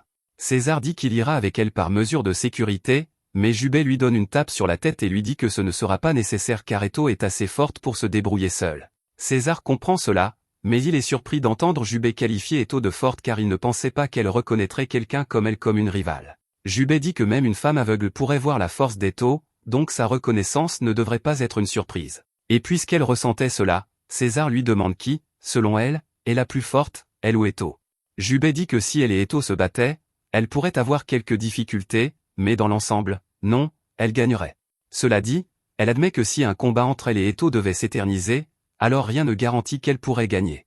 Après tout, Eto n'a pas encore oublié son nom d'origine, donc elle est encore une revenante incomplète, ce qui signifie qu'elle a un potentiel inexploité. César dit qu'il aime un peu mieux le nom d'origine d'Eto que son nom de talent, mais Jubei pense que le nom d'origine ne vaut rien et qu'Eto ferait mieux de s'en débarrasser rapidement. Cela mis à part, elle trouve étrange que cet endroit soit censé être un fort car il ressemble bien plus à un colisée. C'est alors que César jette ses dés par terre pour activer son pouvoir, invoque une épée et poignarde Jubei dans le dos. Ce faisant, il lui dit que la raison de la conception en colisée est qu'elle est parfaite pour tuer. Retour du côté de Touya, avant que Fonazaka et Rudel ne reprennent leur combat, Fonazaka demande à Rudel s'il peut d'abord partager avec lui une petite information. Leurs renseignements disent que Xiangyu a 5 généraux, et Newman soupçonnait que Touya pourrait être un espion, mais ce n'est pas le cas, alors il veut savoir qui était l'espion. Rudel admet qu'il y avait effectivement un espion dans la forêt des grands, et c'était le héros de Rome, César, le plus puissant de tous les généraux. Dès qu'Eto voit le corps sans vie de Jubei gisant par terre, elle est remplie de rage et exige de savoir pourquoi il ferait une telle chose. Honnêtement, César pensait que ce serait un peu plus amusant si c'était lui qui trahissait cette fois-ci, mais ça lui semble terrible. Eto se précipite sur César et essaie de le tailler en pièces pendant qu'il est distrait, mais il bloque facilement son attaque et la projette au loin. Eto ne comprend pas comment il a pu la dominer au corps à corps alors que son épée est si longue, mais César lui dit que la longueur de son épée ne le gêne absolument pas. César vient de l'Ouest, et contrairement aux samouraïs, Il est habitué à la technique de la demi-épée où il saisit la lame de son épée et la manœuvre pour un combat rapproché facile. Eto fait de son mieux pour essayer de le désarmer, mais la maîtrise que César a de son arme est trop grande pour cela, alors il finit par la projeter contre un mur. Il lui dit qu'il existe d'innombrables façons pour lui de se battre avec une épée longue, mais il n'a pas besoin de faire tout cela car il a beaucoup d'autres options à choisir. Il utilise ensuite sa capacité pour invoquer encore plus d'armes, chacune venant avec sa propre attribut spécial auquel Eto n'est pas préparé. Il brise même son épée en deux à un moment donné, et après avoir jeté Eto à terre, il sort une épée de bourreau, qui frappe avec une puissance suffisante pour déchirer une grande partie du Colisée. Cependant, il n'a pas touché Eto car il essayait juste de lui montrer l'étendue de son pouvoir. Sa capacité lui permet de manier n'importe quelle arme avec une parfaite compétence, et en fait, ce n'est même pas son talent principal. Son talent principal est en fait de type stratégie, donc c'est plutôt un sous-talent qu'il possède par hasard. Eto ne peut pas croire que quelqu'un d'aussi puissant que César ait choisi de les trahir, mais César dit qu'il n'a simplement jamais été de leur côté pour commencer. Il existe depuis avant même la fondation de la Forêt des Grands, et il a ses propres objectifs à poursuivre. Il se souvient aussi que le but d'Eto était de combattre des adversaires puissants pour devenir plus forte, alors il lui dit qu'elle ferait mieux d'élever son niveau de jeu à moins qu'elle ne veuille finir comme Jubei. Mais Eto est furieuse de voir César manipuler le corps de Jubei avec autant de manque de respect, et alors que sa colère monte, son pouvoir commence à augmenter, ce qui surprend César. Néanmoins, il est excité de voir ce qu'une revenante incomplète peut vraiment faire. Au même moment, Newton et Einstein sont toujours en pleine confrontation contre Hitler et Poe, et ils ne peuvent pas faire grand-chose ici, alors ils se sont simplement enfuis tout en provoquant Poe de temps en temps. L'idée est que, puisque leur seul moyen d'attaque est le pouvoir de Newton, ils doivent s'approcher suffisamment pour attaquer Poe tout en s'assurant de pouvoir sortir de la portée de décomposition de 6 mètres de Poe. Ils savent déjà que Hitler est bien trop intelligent pour qu'ils puissent le tromper, mais Poe semble être quelqu'un qui agit par impulsion, alors Newton a pensé que s'ils parviennent à faire perdre son calme à Poe en l'insultant, cela devrait perturber son travail d'équipe avec Hitler et le rendre vulnérable à une attaque. Einstein ne pensait pas que le plan fonctionnerait sur le moment, mais vu comment les choses se passent maintenant, il semble qu'il fonctionne réellement car Poe n'écoute aucun des ordres d'Hitler depuis un moment. Poe lance alors une attaque de décomposition sur Newton contre les ordres d'Hitler, et Newton pensa que c'était l'occasion parfaite pour contre-attaquer puisqu'il est déjà hors de la portée effective de 6 mètres de Poe. Mais juste à ce moment-là, Hitler se met à rire parce que Newton est en fait tombé dans son piège. Dès que Newton réalise qu'il a été trompé, il jette Einstein sur le côté pour la sauver de la décomposition, puis, juste avant que l'onde de décomposition ne le touche, il utilise son champ de gravité pour courber l'espace autour de lui afin de ne pas être touché. Hitler est impressionné que Newton ait pu penser assez rapidement pour trouver un moyen de survivre à cette attaque, mais il n'a plus nulle part où courir maintenant. Hitler l'informe que la portée d'attaque effective réelle de Poe est de plus de 50 mètres, donc limiter ses attaques à 6 mètres plus tôt et faire croire que Poe avait perdu le contrôle faisait partie intégrante du plan d'Hitler. Newton s'excuse auprès d'Einstein et lui dit que c'est la fin du chemin pour lui, alors elle devrait s'éloigner pendant qu'elle le peut encore. Mais Einstein ne supporte pas l'idée d'abandonner Newton, alors elle se téléporte devant lui. Hitler est surpris de voir cela car il ne s'attendait pas à ce que l'un des soi-disant grands imbus d'eux-mêmes essaie d'en sauver un autre alors que c'est sans espoir. Newton lui dit aussi que ce n'est pas une bonne idée car elle va ainsi se faire tuer, mais Einstein est bien consciente du risque et ne pourrait pas vivre avec elle même si elle l'abandonnait. Juste à ce moment, Poe attrape l'épaule d'Einstein, et normalement, c'est là qu'il la désintègre, mais au lieu de cela, il jette Einstein contre Newton. Puis Hitler dit qu'il est disposé à déclarer match nul. Tous deux restent sans voix car ils ne savent pas de quoi Hitler parle, alors il explique qu'il semble que Poe ait décidé de les laisser vivre, et lui-même n'a aucun moyen de les tuer même s'il le voulait, alors ils survivent. Newton lui demande s'il est sûr de vouloir faire cela car ils reviendront certainement le chercher à l'avenir s'il les laisse partir, mais Hitler dit que cela n'a pas d'importance parce qu'il prévoit de mourir aujourd'hui de toute façon. Cette bataille a toujours dû se terminer par l'annihilation des revenants maléfiques, et il l'a accepté, c'est pourquoi il avait simplement l'intention d'éliminer autant de revenants de Newman que possible. C'est aussi pourquoi Hitler n'a aucun intérêt à les tuer tous les deux, le fait qu'ils n'aient pas eu une confiance illusoire en leur talent et qu'ils aient choisi de se protéger mutuellement montre qu'ils ont encore un côté humain, alors il leur dit de chérir leur humanité restante. Après cela, Poe utilise son pouvoir sur lui-même et sur Hitler, et alors qu'il se désintègre, Hitler dit qu'il a un conseil à donner à Newton et à Einstein, ils ne devraient pas croire tout ce que Newman leur dit. Après la disparition d'Hitler et Poe, Newton et Einstein retournent au camp de base, et là, ils découvrent que Newman et Nightingale sont les seuls restants. Voyant que Newton et Einstein sont blessés, Newman dit à Nightingale d'aller les soigner. Pendant que Newton est soigné, il commence à interroger Newman sur toute cette opération. Maintenant qu'ils y pensent, il est difficile de croire que l'organisation de Xiangyu existe dans le but de plonger le monde dans le chaos comme Newman le leur a dit. Parce que si c'était vraiment son but, il aurait pu accomplir bien plus en divisant simplement ses forces et en les envoyant dans différentes régions du monde plutôt que de toutes les rassembler ici pour une confrontation directe. Newman refuse de répondre à leurs questions et leur dit au lieu de cela qu'ils sont en train d'être lavés par l'ennemi, mais Newton ne tombe pas dans le piège. Il lui dit qu'elle ferait mieux de commencer à expliquer ce qui se passe réellement, sinon, il devra lui faire cracher la vérité de force.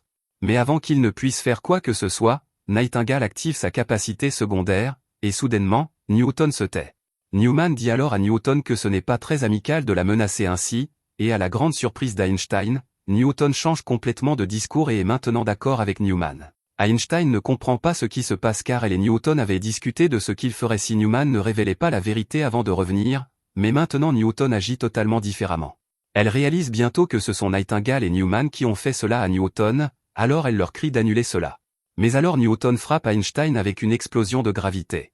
Pendant ce temps, retour du côté de Touya, le combat entre Fonasaka et Rudel vient de se terminer, et même si Fonasaka a réussi à sortir vainqueur, il ne tiendra pas beaucoup plus longtemps.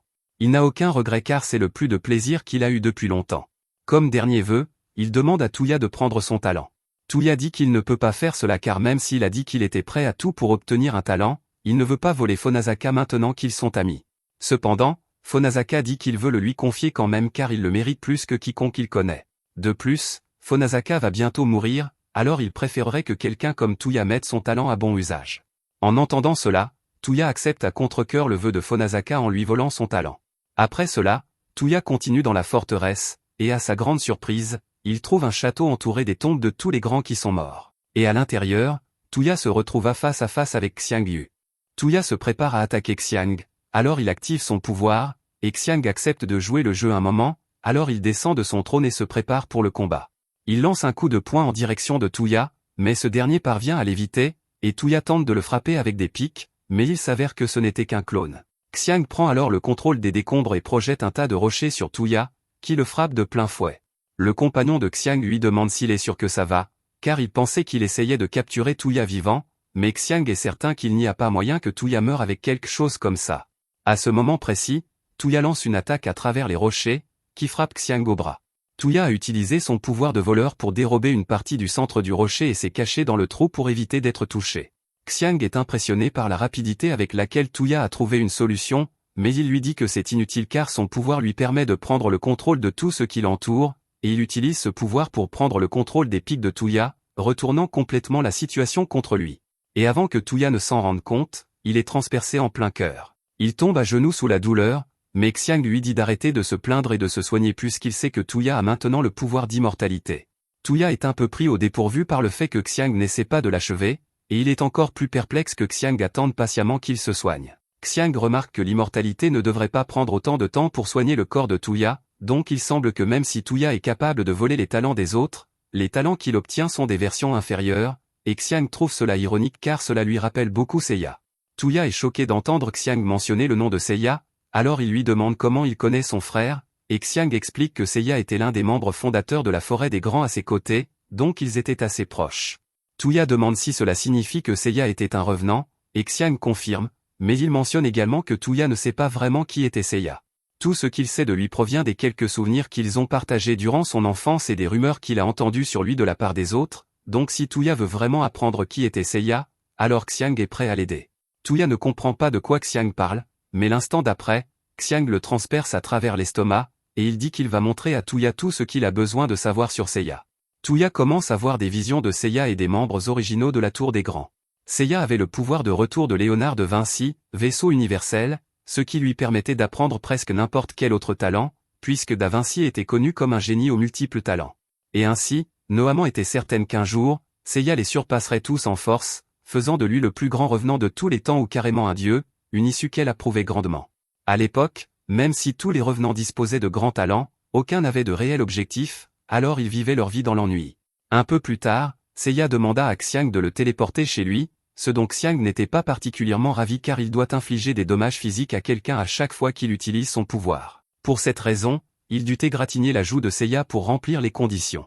Mais juste avant qu'il ne parte, Seiya lui demanda s'il voulait rester et jeter un coup d'œil. Xiang refuse d'abord, disant qu'il ne s'intéresse pas aux affaires des gens ordinaires, et qu'en plus, il ne voudrait pas que les gens remarquent ses pétales. Cependant, Seiya lui dit qu'il n'y a pas besoin de s'inquiéter car il a appris une astuce de Houdini pour cacher les pétales, donc personne ne devrait les remarquer. Puisque c'est le cas, Xiang décide finalement de rester, et quelques instants plus tard, un des amis de Seiya, Kinizuka, vient pour l'entraînement habituel de Seiya ce jour-là. Il présente Xiang à Kinizuka, et Kinizuka le trouve intéressant, mais il n'a pas de temps à lui consacrer car il est impatient de commencer l'entraînement. Pendant qu'ils s'affrontent, Xiang se tient sur le côté pour regarder, et pendant qu'il est là, il remarque un jeune Touya caché dans les buissons à proximité. Il le prend dans ses bras et lui demande ce qu'il fait là, mais Touya retourne la situation contre lui et accuse Xiang d'être un intrus. Xiang explique qu'il est venu avec la permission de Seiya, donc il n'est pas un intrus, et le petit Touya explique qu'il est juste là pour regarder Seiya s'entraîner parce qu'il veut lui ressembler plus tard. Xiang lui dit que s'il essaie de devenir comme Seiya, il ne devrait pas perdre son temps car personne ne peut être à la hauteur de quelqu'un comme lui. Mais Touya prend cela comme si Xiang le traitait d'inutile, alors il lui crie dessus et s'enfuit. Xiang ne voulait vraiment pas dire ça, mais il ne sait pas non plus comment expliquer à Touya que son frère n'est plus humain, alors il décide de laisser les choses en l'état. Un peu plus tard, Seiya est de retour dans la cachette de Xiang, et ils s'entraînent ensemble depuis un moment. Mais alors que Seiya veut continuer, Xiang lui jette une serviette sur la tête et lui dit de prendre une pause. Pendant qu'il se repose, Xiang demande à Seiya quelle raison il a de toujours s'entraîner aussi durement. Il veut savoir s'il a un objectif, car si c'est quelque chose comme conquérir le monde, alors Xiang veut participer au plan, puisque c'est à cela que son pouvoir est le mieux adapté. Seiya éclate de rire, et Xiang lui crie dessus pour son manque de respect, mais Seiya dit qu'il a simplement été pris au dépourvu car il ne s'attendait pas à ce qu'il dise quelque chose comme ça. Puisque Xiang veut connaître la motivation de Seiya, il explique qu'il a un petit frère qu'il admire beaucoup, et Seiya se sent coupable parce que tout le talent pour lequel il est admiré lui a été essentiellement donné par les pétales sans qu'il ait à fournir aucun effort. C'est pourquoi il veut travailler aussi dur que possible pour acquérir de nouveaux talents afin d'au moins essayer de rendre le monde meilleur. De cette façon, il pourra peut-être un jour avoir le courage de faire face à Touya et de lui dire toute la vérité. Xiang est un peu déçu que l'objectif de Seiya soit si ennuyeux, mais il demande quel genre de bien Seiya essaie d'accomplir, et Seiya réfléchit un instant avant de répondre, la paix dans le monde. Xiang trouve que c'est un objectif d'une ambition hilarante, mais il est prêt à l'aider, et il parvient à convaincre les autres de se joindre à l'idée. Mais Noamant ne veut pas vraiment participer car elle dit qu'elle n'aime pas gaspiller son énergie sur des tâches sans véritable solution. S'il s'agissait de domination mondiale, ce serait beaucoup plus réalisable car il suffirait de tuer tous ceux qui résistent. Mais quelque chose comme la paix dans le monde est difficile à quantifier car des problèmes comme la famine, la discrimination et la guerre ne peuvent pas être simplement réglés par la force, et il existe d'innombrables exemples de ces problèmes dans le monde. Donc, même avec sa super intelligence, Noamant ne sait pas par où commencer. Xiang l'interrompt et lui demande si elle a juste peur de ne pas être capable d'un tel exploit, car si c'est le cas, elle n'a pas à se forcer. Mais cette remarque venant de lui est la pire insulte qu'un homme ait jamais subie, donc uniquement par orgueil, elle accepte de se joindre à la mission pour prouver quelque chose. Puisque l'idée vient à l'origine de Seiya, Xiang lui dit qu'ils devraient décider de leur premier mouvement, car avec tous ensemble, il n'y a rien qu'ils ne puissent accomplir, et c'est ainsi que la forêt des grands a été fondée. Après cela, Xiang partit recruter d'autres revenants, et il finit par retrouver un groupe de revenants incluant Hitler et les autres pêcheurs. Il leur parla de l'objectif de paix dans le monde auquel lui et les autres travaillaient, mais Hitler comprend mal et suppose que Xiang est là parce qu'il veut les éliminer pour le bien de sa paix dans le monde. Après tout, ils ont tous historiquement contribué à créer le chaos. Darwin essaya de dire à tout le monde que Xiang essaie simplement d'aider, mais les tensions sont déjà vives, et les autres semblent convaincus que cela va se transformer en combat général. Juste à ce moment, Xiang frappe Hitler et Darwin sur la tête et leur dit d'arrêter de faire tant d'histoires. Il explique que la forêt des grands représente les revenants qui souhaitent accomplir de grandes choses, donc peu importe qui ils sont ou quel est leur talent. Il est prêt à les accepter quoi qu'il arrive. Hitler est surpris de l'entendre dire cela, mais il rappelle à Xiang qu'il y a des revenants qui sont fortement influencés par leur talent, donc ils pourraient être poussés à commettre des crimes si l'historique de leur talent est mauvais. Mais Xiang était déjà au courant de cela et promet de s'occuper personnellement de tout revenant renégat. Un peu plus tard, Xiang retourne dans le nouvel espace de la forêt des grands, et il est surpris de voir beaucoup de nouveaux visages. Mais Seiya explique que ce sont tous des grands que Noamant a convaincus de rejoindre la cause, et Xiang est heureux de voir tout le soutien qu'ils reçoivent. Cependant, il y a quelque chose dont il voulait parler à Seiya. Il demanda à Seiya s'il serait prêt à accepter des revenants même s'ils n'ont pas de grand passé, pour ainsi dire, et il était un peu nerveux quant à la réponse de Seiya. Mais à son soulagement, Seiya dit qu'il serait heureux d'accepter quiconque veut rejoindre la cause. C'est ainsi que la forêt des grands a vu le jour, et la seule raison pour laquelle elle a eu autant de succès, c'est parce que Seiya était là pour les maintenir tous ensemble, aussi bien les grands que les revenants pêcheurs. Cependant, tout changea lorsqu'un jour Seiya et les autres convoquèrent une réunion d'urgence.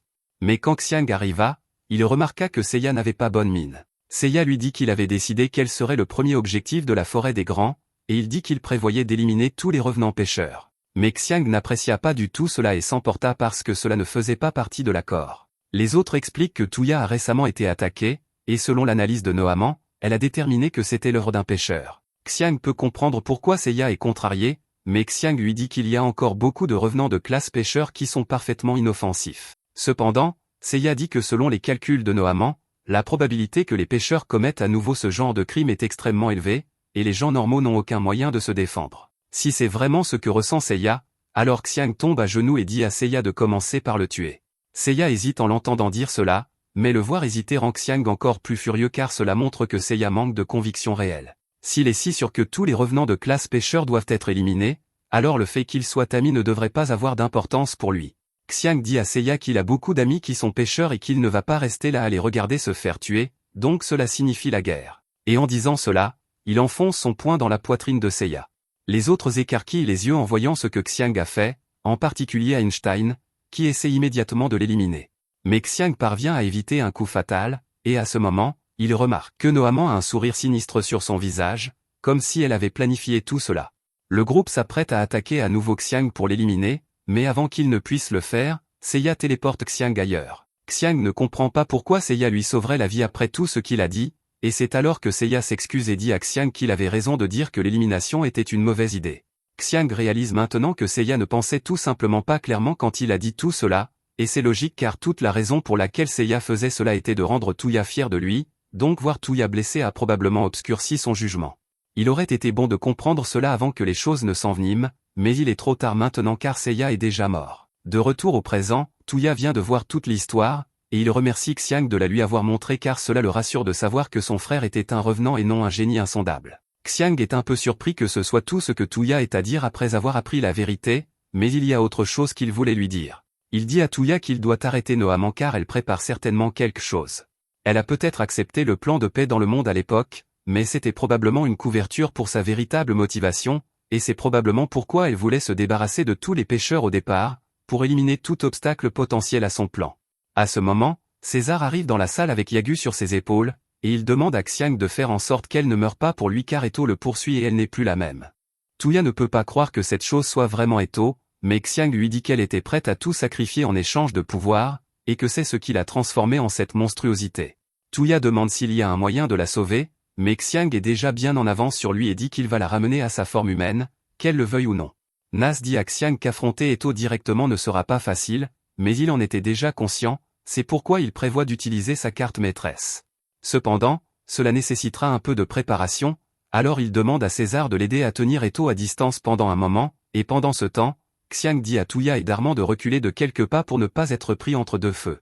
César prépare deux épées pour affronter Eto, mais avec sa puissance de frappe décuplée, elle brise facilement ses épées dès le premier choc. César réalise qu'il n'a plus aucune chance contre elle en matière de maniement d'épée, alors il passe en défense et sort un bouclier pour bloquer ses attaques. Cependant, Eto augmente simplement son multiplicateur d'attaque et le frappe avec une frappe 1000 fois plus puissante, brisant son bouclier. Désormais, César n'a plus vraiment d'option, mais quand Eto s'avance pour le taillader, pour une raison quelconque, tous ses coups manquent leur cible, et celui qui est derrière cela est Nas.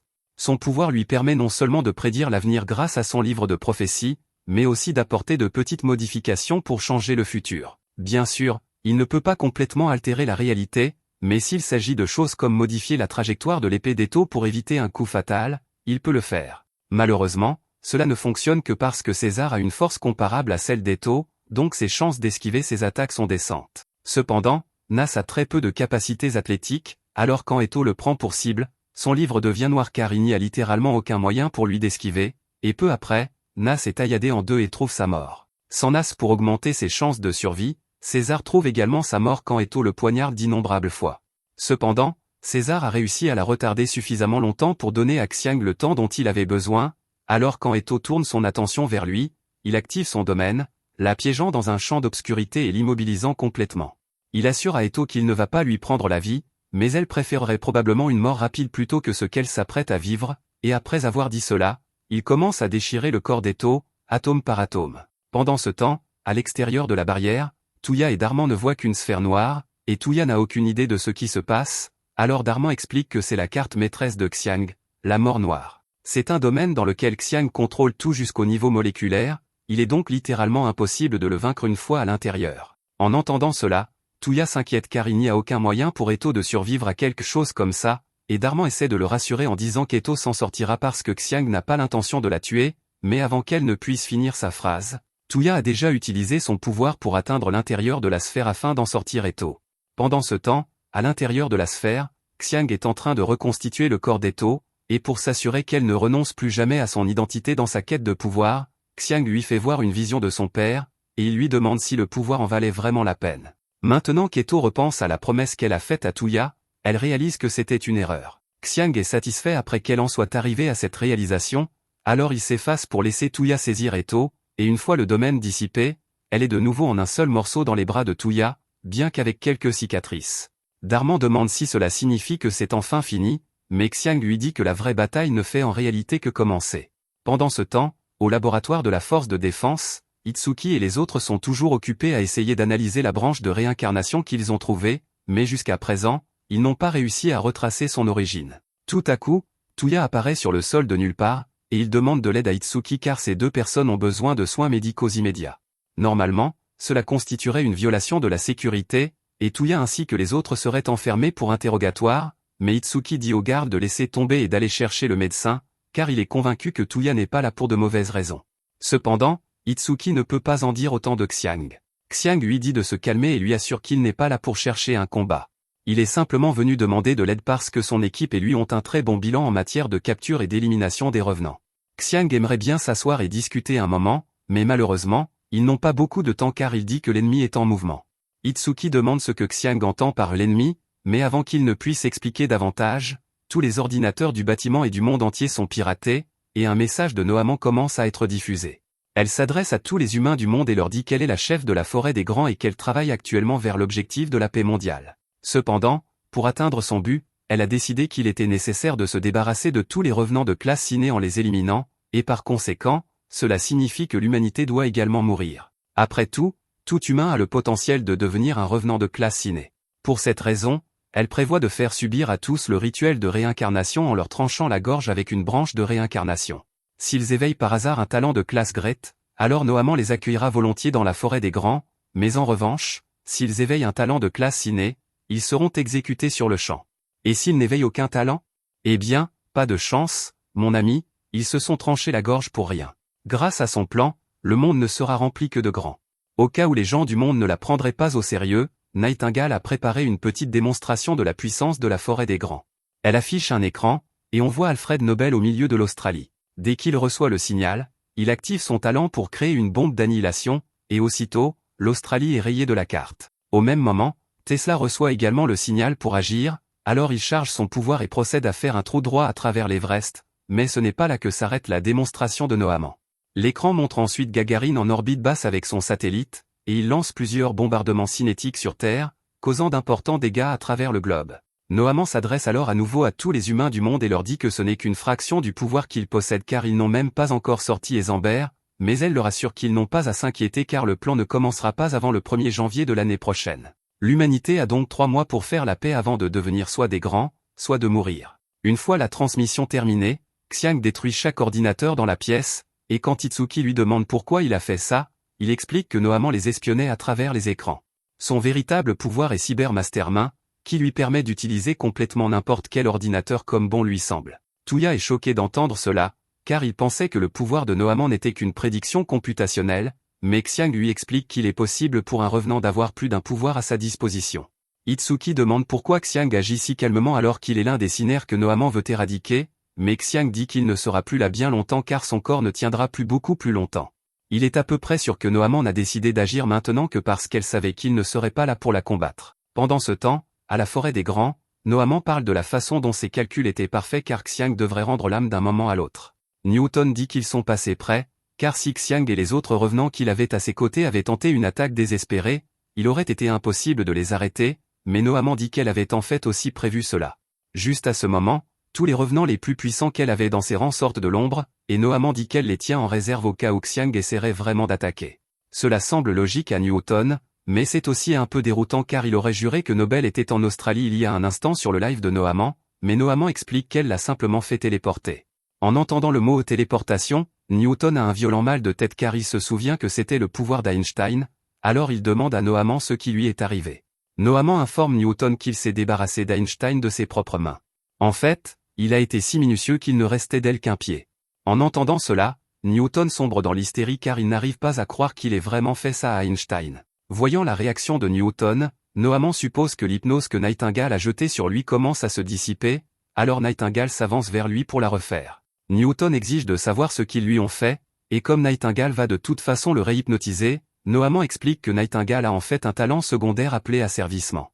Il vient de la partie de son histoire où les soldats qu'elle soignait étaient si reconnaissants qu'ils faisaient tout ce qu'elle demandait, c'est pourquoi elle peut désormais asservir quiconque sur lequel elle utilise ses pouvoirs de guérison.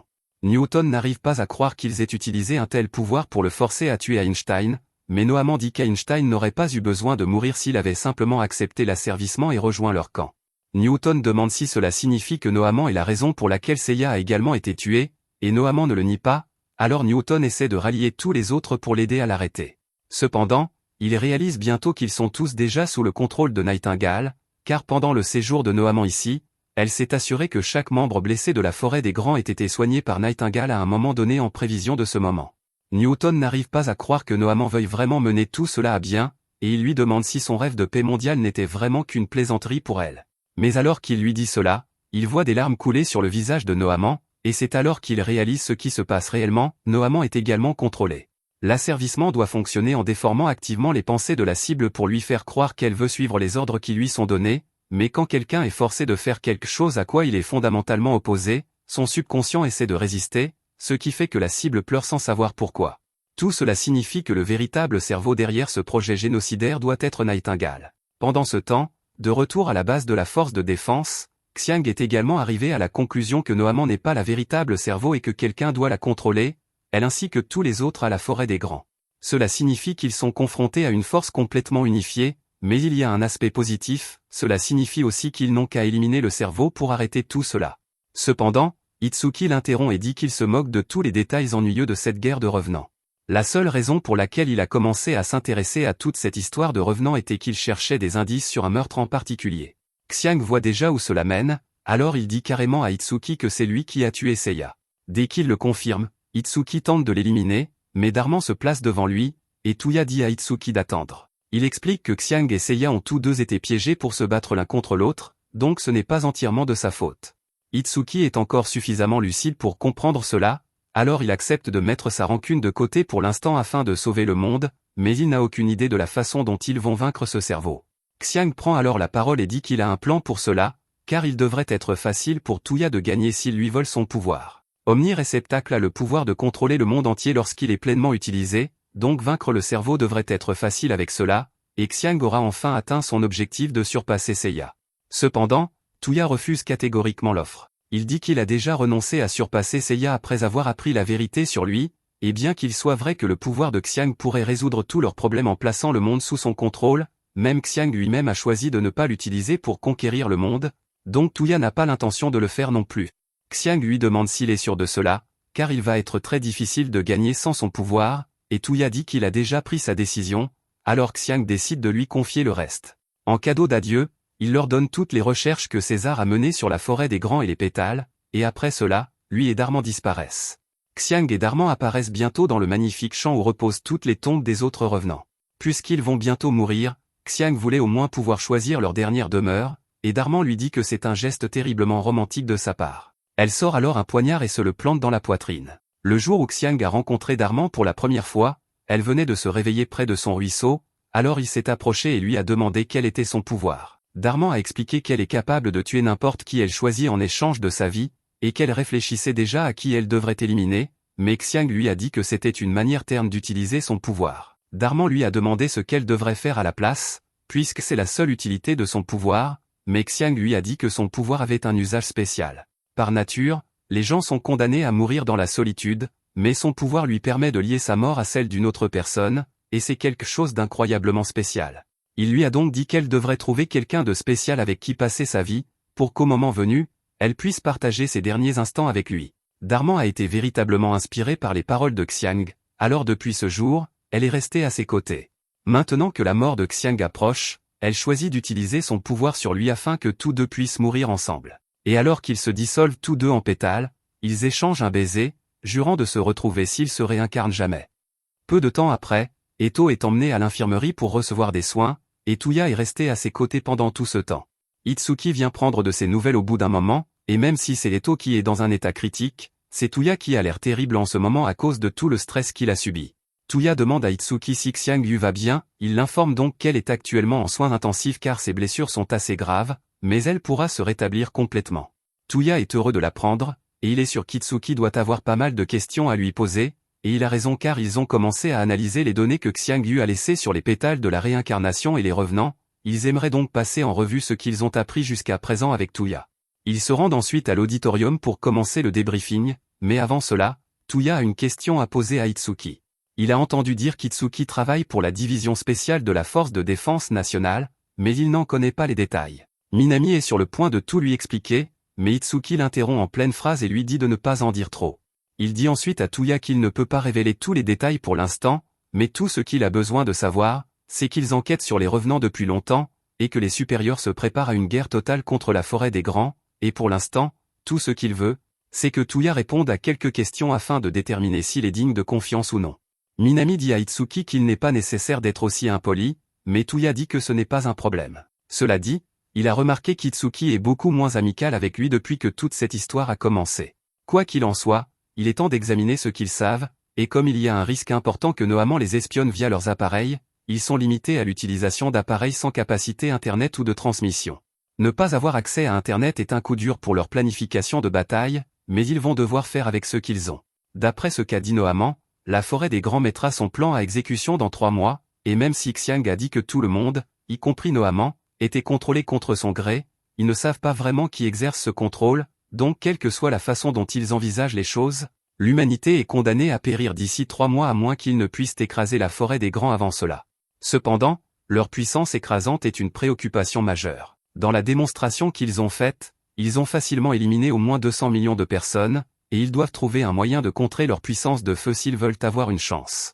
Le premier sur la liste est Nobel, et Tuya n'a pas beaucoup d'informations sur lui car c'était la première fois qu'il le voyait utiliser son pouvoir. Cependant, compte tenu de la vie du véritable Alfred Nobel, le pouvoir de Nobel s'appelle probablement le marchand de mort, lui permettant de contrôler et de faire exploser des bombes à volonté, mais ces bombes semblent plus proches de l'antimatière que de la dynamite classique par leur puissance destructrice, et ce qui est encore plus inquiétant, c'est que même si Nobel se trouvait à l'épicentre de l'explosion, il n'a pas été blessé du tout.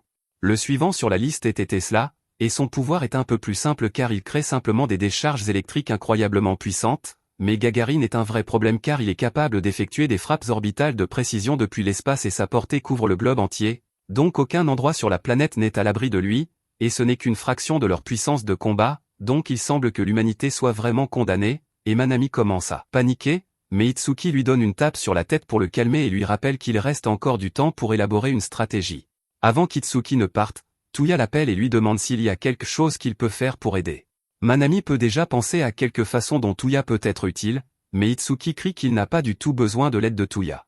Tuya et Manami sont tous deux perplexes car Tuya est sans aucun doute l'un de leurs plus grands atouts, mais Itsuki insiste sur le fait que l'aide de Tuya n'est pas la bienvenue car la victoire n'aurait aucun sens pour l'humanité s'il devait compter sur l'aide d'un revenant pour l'obtenir. Il dit aussi à Tuya que désormais, il lui est interdit de quitter sa chambre d'hôpital et que s'il fait un mouvement suspect, il sera considéré comme un ennemi et le bracelet explosif qu'Itsuki lui a posé explosera.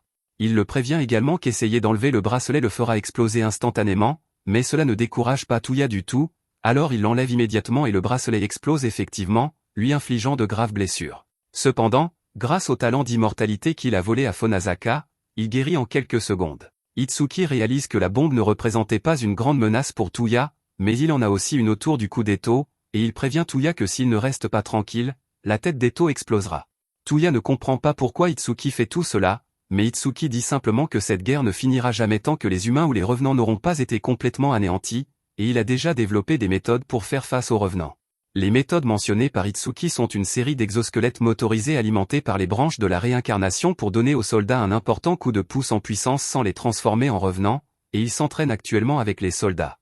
Les soldats lui demandent s'il pense vraiment que c'est une bonne idée de s'entraîner sans porter lui aussi l'un de ces exosquelettes, mais Itsuki dit qu'il n'en a pas besoin, et pour prouver son point de vue, il cloue au sol l'un des soldats en exosquelette avant même qu'il ne puisse réagir. Les compétences d'Itsuki surpassent de loin celles des autres soldats, même avec leurs exosquelettes, mais il sait que ce genre de force ne suffira pas à vaincre les revenants. En vérité, la seule raison pour laquelle il a choisi de rejeter l'offre d'aide de Touya, c'est à cause de son attitude. Touya était bien trop optimiste quant à la situation, au point que cela rappelait exactement Seiya à Itsuki. Dans cette guerre, un revenant ordinaire ne suffira pas à arrêter la forêt des grands. Ce dont ils ont besoin, c'est du pouvoir d'un conquérant impitoyable, alors il essaie de pousser Touya vers ce point. Pendant ce temps, Touya est assis au chevet d'Eto, se demandant ce qu'il devrait faire dans cette situation. Il se demande s'il n'a pas été trop naïf parce qu'il croyait sincèrement qu'il pouvait travailler avec les autres et sauver tout le monde, mais maintenant, il commence à perdre pied car il ne sait pas ce qu'il est censé faire désormais.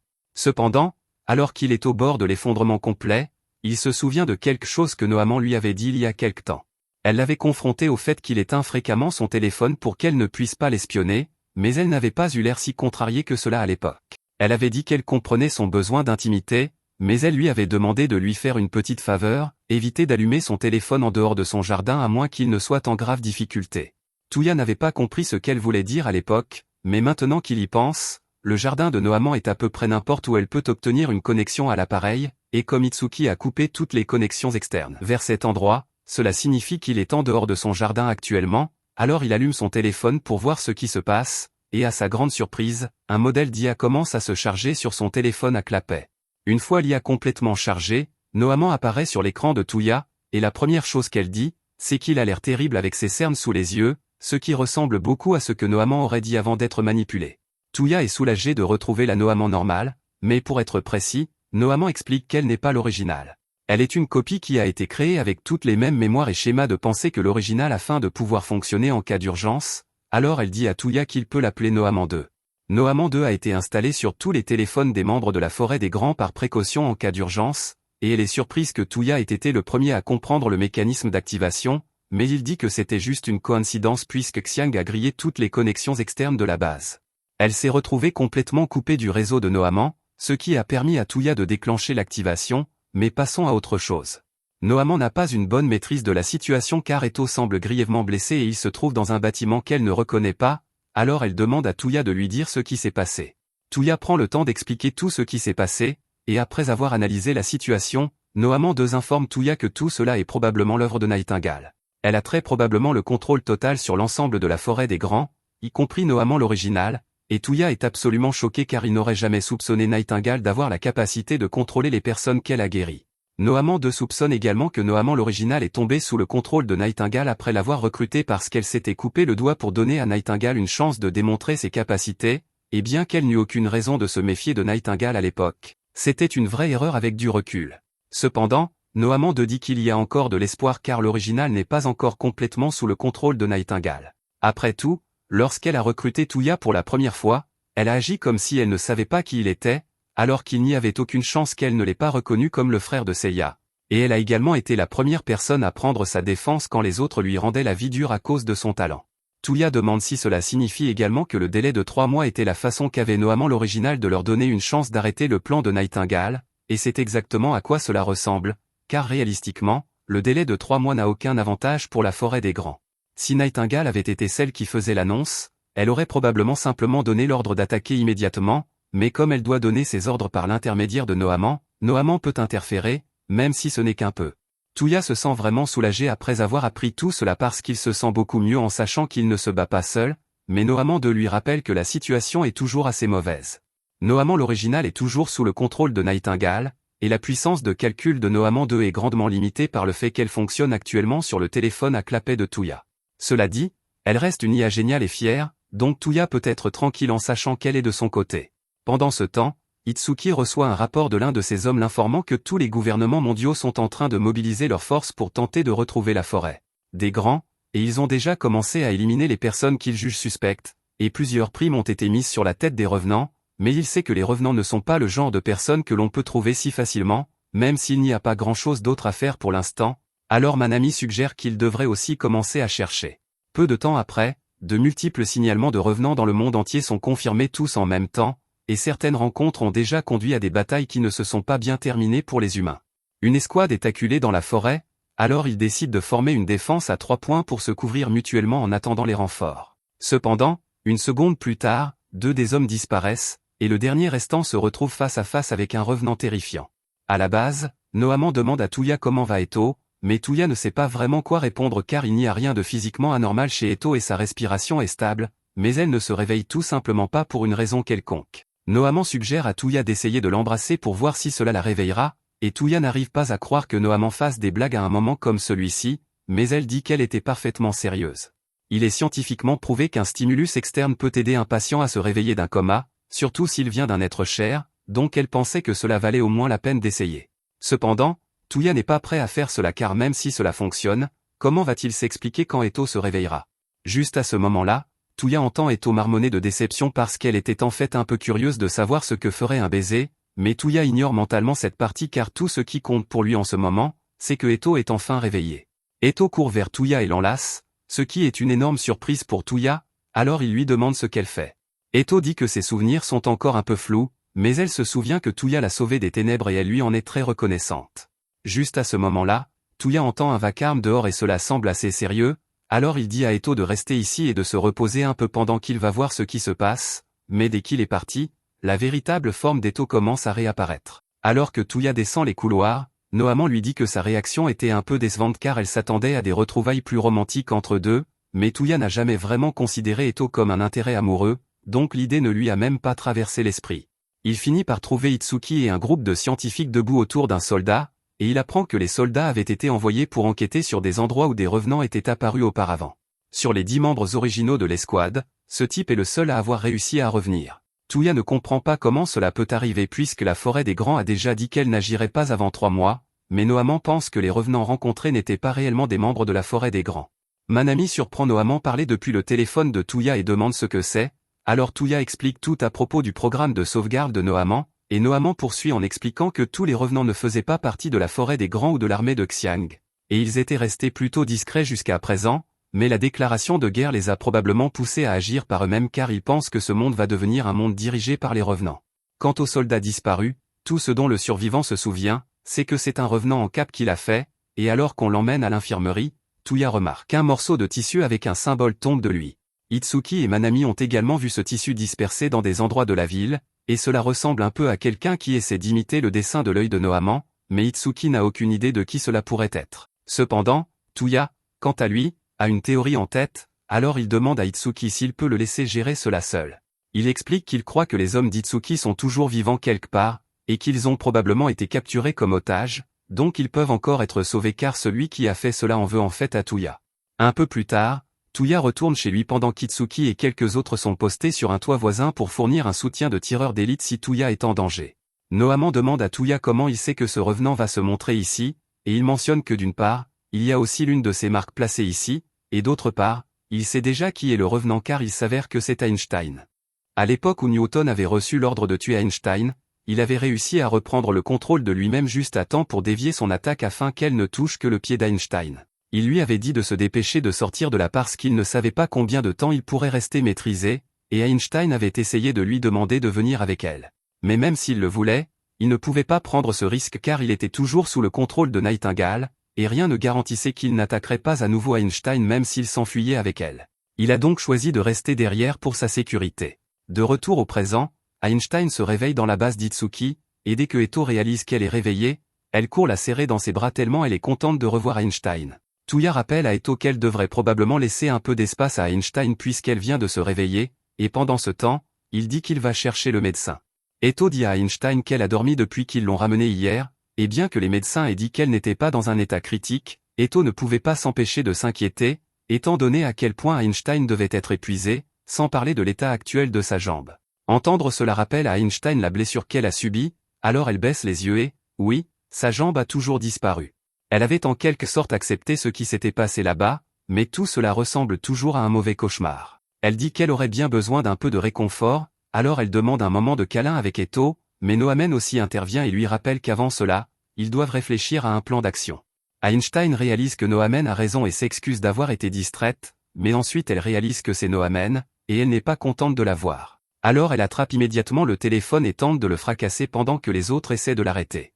Après un petit moment, ils parviennent enfin à calmer Einstein suffisamment pour lui expliquer toute l'histoire de Noamen 2, et Einstein pense que c'est logique puisque cette Noamen semble un peu différente de l'autre.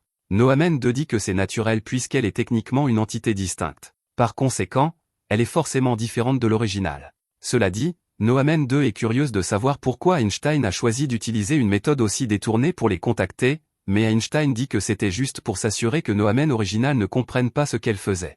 Les autres ne comprennent pas très bien ce qu'elle veut dire, alors Einstein explique que Noamen est génial pour analyser des données, mais qu'elle est nulle pour déchiffrer le sens caché derrière des images. Donc en utilisant un symbole comme celui-ci, il était impossible que Noamen le comprenne jamais. Einstein a laissé ces symboles aux endroits où elle pensait que ceux qui n'avaient pas été hypnotisés les verraient, mais Touya a été la seule personne à répondre. Elle ne peut donc que supposer que, y compris Jubei, ils sont les seuls revenants qui ne sont pas sous le contrôle de Noamen. Eto dit que cela signifie simplement qu'ils doivent travailler ensemble pour arrêter Nightingale quoi qu'il arrive, mais même si Noamen aime leur motivation, elle demande si Eto a réellement un plan sur comment y parvenir, mais Eto n'en est pas trop sûr. Pour commencer, Noamen dit qu'ils doivent désigner un leader pour le groupe, et Einstein pense que Noamen devrait le faire puisqu'elle est la plus intelligente du groupe. Mais Noamen lui dit qu'elle n'est qu'une IA tournant sur un téléphone à clapet pour l'instant, donc le mieux qu'elle puisse faire est de fournir des conseils. Quant à qui devrait être le leader selon elle, Noamen suggère que le titre devrait revenir à Touya puisque c'est lui qui a découvert ses conditions d'activation, et c'est aussi lui qui a déchiffré le message d'Einstein. Einstein n'aime pas l'idée de laisser Touya être le leader car elle n'a pas beaucoup interagi avec lui, mais les autres disent qu'il serait heureux de suivre sa direction, alors Touya devient officiellement le leader de l'équipe. Touya ne semble pas très confiant quant à l'idée de diriger cette équipe, mais puisque tout le monde a tant de foi en lui, il accepte de le faire. Cependant, il leur dit qu'ils vont devoir lui laisser un peu de temps pour élaborer un plan approprié, et Noamen propose de l'aider, alors il la met dans sa poche. Pendant que Touya descend le couloir, Minami s'approche de lui et lui demande s'il est intéressé à découvrir la véritable nature des pétales de réincarnation, mais Touya n'y prête pas vraiment d'importance, donc il refuse. Minami reformule sa déclaration et dit à Touya qu'ils ont peut-être trouvé un moyen d'éliminer la forêt des grands ainsi que tous les autres revenants, et cela semble assez important. Touya accepte d'accompagner Minami, et lorsqu'il arrive au laboratoire, Minami explique qu'il a apparemment brisé des branches de réincarnation à un moment donné. Touya est choqué d'entendre cela car il pensait que ces choses étaient pratiquement indestructibles, et Minami confirme qu'elles le sont quasiment. Lorsqu'elles ont été récupérées pour la première fois, il a initialement essayé d'écraser, de faire exploser et de brûler les branches, mais rien ne semblait fonctionner.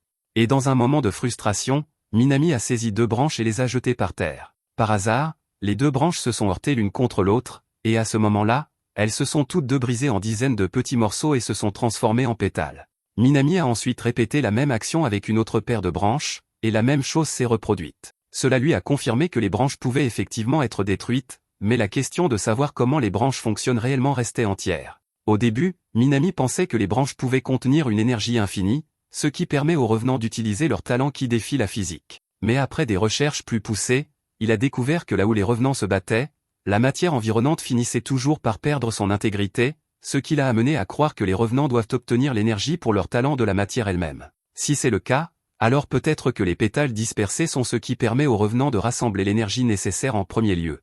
Touya demande ce que tout cela a à voir avec le plan de Minami pour vaincre la forêt des grands, alors Minami demande à Touya s'il s'est déjà demandé où les pétales disparaissent ensuite. Pendant qu'il détenait Nostradamus, il leur a laissé une prophétie disant que les pétales ont leur fleur, la fleur a sa branche, la branche a un arbre, mais tout vient d'une seule graine. Et s'ils peuvent trouver quelle est cette graine, alors ils pourront peut-être éliminer les revenants une fois pour toutes. À cette fin, Minami demande à Noamen où elle a trouvé les branches conservées par la forêt des grands, et Noamen dit que toutes celles-ci ont simplement été collectées auprès des pêcheurs qu'ils ont tués. Minami est déçu d'entendre cela car il espérait qu'elle saurait qui les crée toutes, mais Noamen n'avait même jamais envisagé l'idée que les branches puissent être créées par quelqu'un. Ils ne savent pas avec certitude s'il y a quelqu'un qui fabrique les branches ou si elles se produisent simplement naturellement, mais s'ils peuvent atteindre le cœur de la réincarnation et le détruire, cela devrait éliminer tous les revenants. Cependant, pour ce faire, ils auraient besoin de faire plus de tests avec les branches de réincarnation, et ils n'en ont actuellement que 2, ce qui est loin d'être suffisant. Ainsi, Itsuki prévoit de traquer les revenants renégats et de prendre leurs branches de réincarnation afin de pouvoir également effectuer des tests sur celles-ci. Noamen lui dit qu'un tel plan est imprudent car même si ces revenants renégats ne sont pas aussi organisés que la forêt des grands, ce sont tout de même des revenants. Il n'y a donc aucun moyen pour les hommes d'Itsuki de les vaincre. Mais il en est déjà bien conscient, c'est pourquoi il a l'intention d'envoyer plutôt Touya et les autres les vaincre. Touya est choqué par la demande effrontée d'Itsuki et lui demande s'il pense vraiment qu'il devrait risquer l'heure. Vit comme ça, mais Itsuki lui rappelle qu'il a toujours des bombes autour du cou de ses amis, donc ce n'est pas vraiment une demande. Noamen dit qu'il pourrait aussi bien commencer à creuser leur tombe maintenant car une mission comme celle-ci conduira inévitablement à leur mort, mais c'est précisément le but. Itsuki dit que la question se résume à choisir entre l'humanité ou les revenants, et compte tenu de tout ce que Touya a traversé, il est sûr qu'il doit comprendre ce qui est le plus important. Touya est un peu en conflit, mais il finit par accepter de suivre le plan. Cependant, lorsqu'il transmet cela à l'équipe, Eto n'en croit pas ses oreilles. Elle refuse d'accepter que Touya s'attende à ce qu'ils éradiquent tous les revenants, y compris eux-mêmes, avec ce plan. Elle demande pourquoi ils ne peuvent pas simplement éliminer Nightingale et sauver tous leurs amis. Il ne peut pas sérieusement s'attendre à ce qu'ils tuent tout le monde alors qu'il sait de première main qu'ils ont tous leurs propres objectifs et aspirations. Einstein veut croire que Touya fait juste semblant d'accepter le plan d'Itsuki pour gagner du temps et trouver un autre plan, mais Touya lui dit que ce n'est pas le cas. Il a le regard vide en disant cela, mais il leur dit qu'il est vraiment sérieux quant à l'extermination de tous les revenants car après avoir acquis un talent, il a réalisé que les humains ordinaires effrayés n'avaient rien demandé de tout cela et y ont été entraînés sans aucune faute de leur part. Donc tout le blâme repose entièrement sur la tête des revenants, et la seule façon d'arranger les choses est de se débarrasser de tous les revenants, y compris eux-mêmes. Il ne va pas essayer de justifier cela moralement car ce fut une décision difficile pour lui, mais il croit maintenant qu'un tel talent est dénué de sens. Entendre ces mots fait très mal à Eto car elle pensait que si quelqu'un pouvait comprendre son besoin obsessionnel de talent, ce serait Touya. Pourtant, le voilà debout devant elle, lui disant de tout jeter. Elle gifle Touya au visage pour avoir rompu sa promesse, et dans un accès de rage, elle active ses pouvoirs. Pendant ce temps, dans la salle d'entraînement, Itsuki se défoule en frappant les mannequins d'entraînement, et Minami devine qu'il est de mauvaise humeur, alors il lui demande si c'est parce qu'il se sent mal de ce qu'il a fait à Touya. Itsuki admet que Minami a raison, et Minami lui dit qu'il devrait se sentir mal car faire culpabiliser Touya pour qu'il se salisse les mains était une chose horrible à faire. Cela dit, ce n'est pas comme s'ils avaient eu beaucoup de choix dans cette affaire quand les enjeux sont si élevés. Mais Itsuki ne peut s'empêcher de se demander s'il ne vaudrait pas mieux jeter l'éponge plutôt que d'infliger tout cela à Touya, surtout après tout ce qu'il a vécu étant enfant. Itsuki demande ensuite à Minami comment se passent les choses avec l'équipe des opérations noires, et on l'informe que, étonnamment, aucun d'eux n'a objecté à travailler avec Touya et ses amis puisque Touya a réussi à sauver les personnes qu'Einstein avait kidnappées. Et si l'équipe des opérations noires est d'accord, alors l'opération devrait se dérouler sans aucun problème. Cependant, juste à ce moment-là, un gros problème survient alors que le bâtiment commence à trembler parce que Eto vient de faire un trou dans le mur. Elle dit à Touya qu'elle refuse d'abandonner son rêve de devenir épéiste, alors elle va faire les choses à sa manière à partir de maintenant, puis elle saute par la fenêtre. Pendant que Eto s'en va, Einstein attrape Touya et lui dit d'aller après elle, mais Touya ne voit pas à quoi cela servirait puisqu'Eto a déjà fait son choix. Noamen intervient et dit à Touya que sa position est effectivement la solution la plus logique, mais il ne s'agit pas d'avoir raison ou tort. Il s'agit du manque total de considération de Touya pour les sentiments de Eto dans cette affaire. Elle lui rappelle qu'ils ne sont plus des étrangers les uns pour les autres, surtout lui et Eto, donc ses paroles l'ont blessé plus qu'il ne le pense. Touya comprend cela, mais il n'a aucune idée de quoi dire à Eto à ce stade pour arranger les choses, mais Einstein s'en moque. Elle le jette dehors et lui dit de ne pas revenir avant d'avoir trouvé comment se réconcilier avec Eto. Quelques instants plus tard, Itsuki et Minami arrivent en courant pour voir ce qui s'est passé, et Minami est horrifié de voir l'énorme trou dans le mur. Il commence à paniquer car il pense que la base a été exposée, mais Itsuki lui rappelle que la base est actuellement cachée sous une grotte, donc il n'y a aucun moyen qu'il puisse être repéré de là. Cela dit, il veut savoir ce qui s'est passé ici, et Noamen propose d'expliquer. Mais d'abord, Jubei intervient et demande à Minami s'il a un moyen de localiser Eto, et en fait, oui. Il ouvre un ordinateur portable qui montre que Eto se dirige vers la côte, et c'est tout ce que Jubei avait besoin d'entendre. Alors elle se transforme immédiatement et dit qu'elle va aider Touya à la retrouver. Pendant ce temps, dans la forêt des Grands, à cause du trou dans le mur, Noamen a pu détecter qu'Einstein est toujours en vie, et elle est forcée de transmettre cette information à Nightingale, qui a des plans sinistres en tête. Quant à Eto, elle arrive bientôt sur la côte, et elle se tient là à penser à tout ce qui l'a mené à ce point lorsqu'un homme apparaît soudainement derrière elle. Il dit qu'il est surpris qu'elle soit encore incomplète si tard dans le jeu, mais Eto n'a aucune idée de quoi il parle car elle ne l'a jamais rencontré auparavant. L'homme dit que cette réaction est naturelle puisque tous ceux qui le rencontrent finissent par perdre la mémoire de lui. Eto ne veut prendre aucun risque, alors elle l'attaque immédiatement quand il commence à s'approcher. Mais étonnamment, il ignore l'attaque sans dommage visible, à part le fait que son visage s'effrite. Cependant, cela ne semble pas le déranger, alors il se présente comme Alan Smith et dit à Eto qu'il veut avoir une petite conversation avec elle.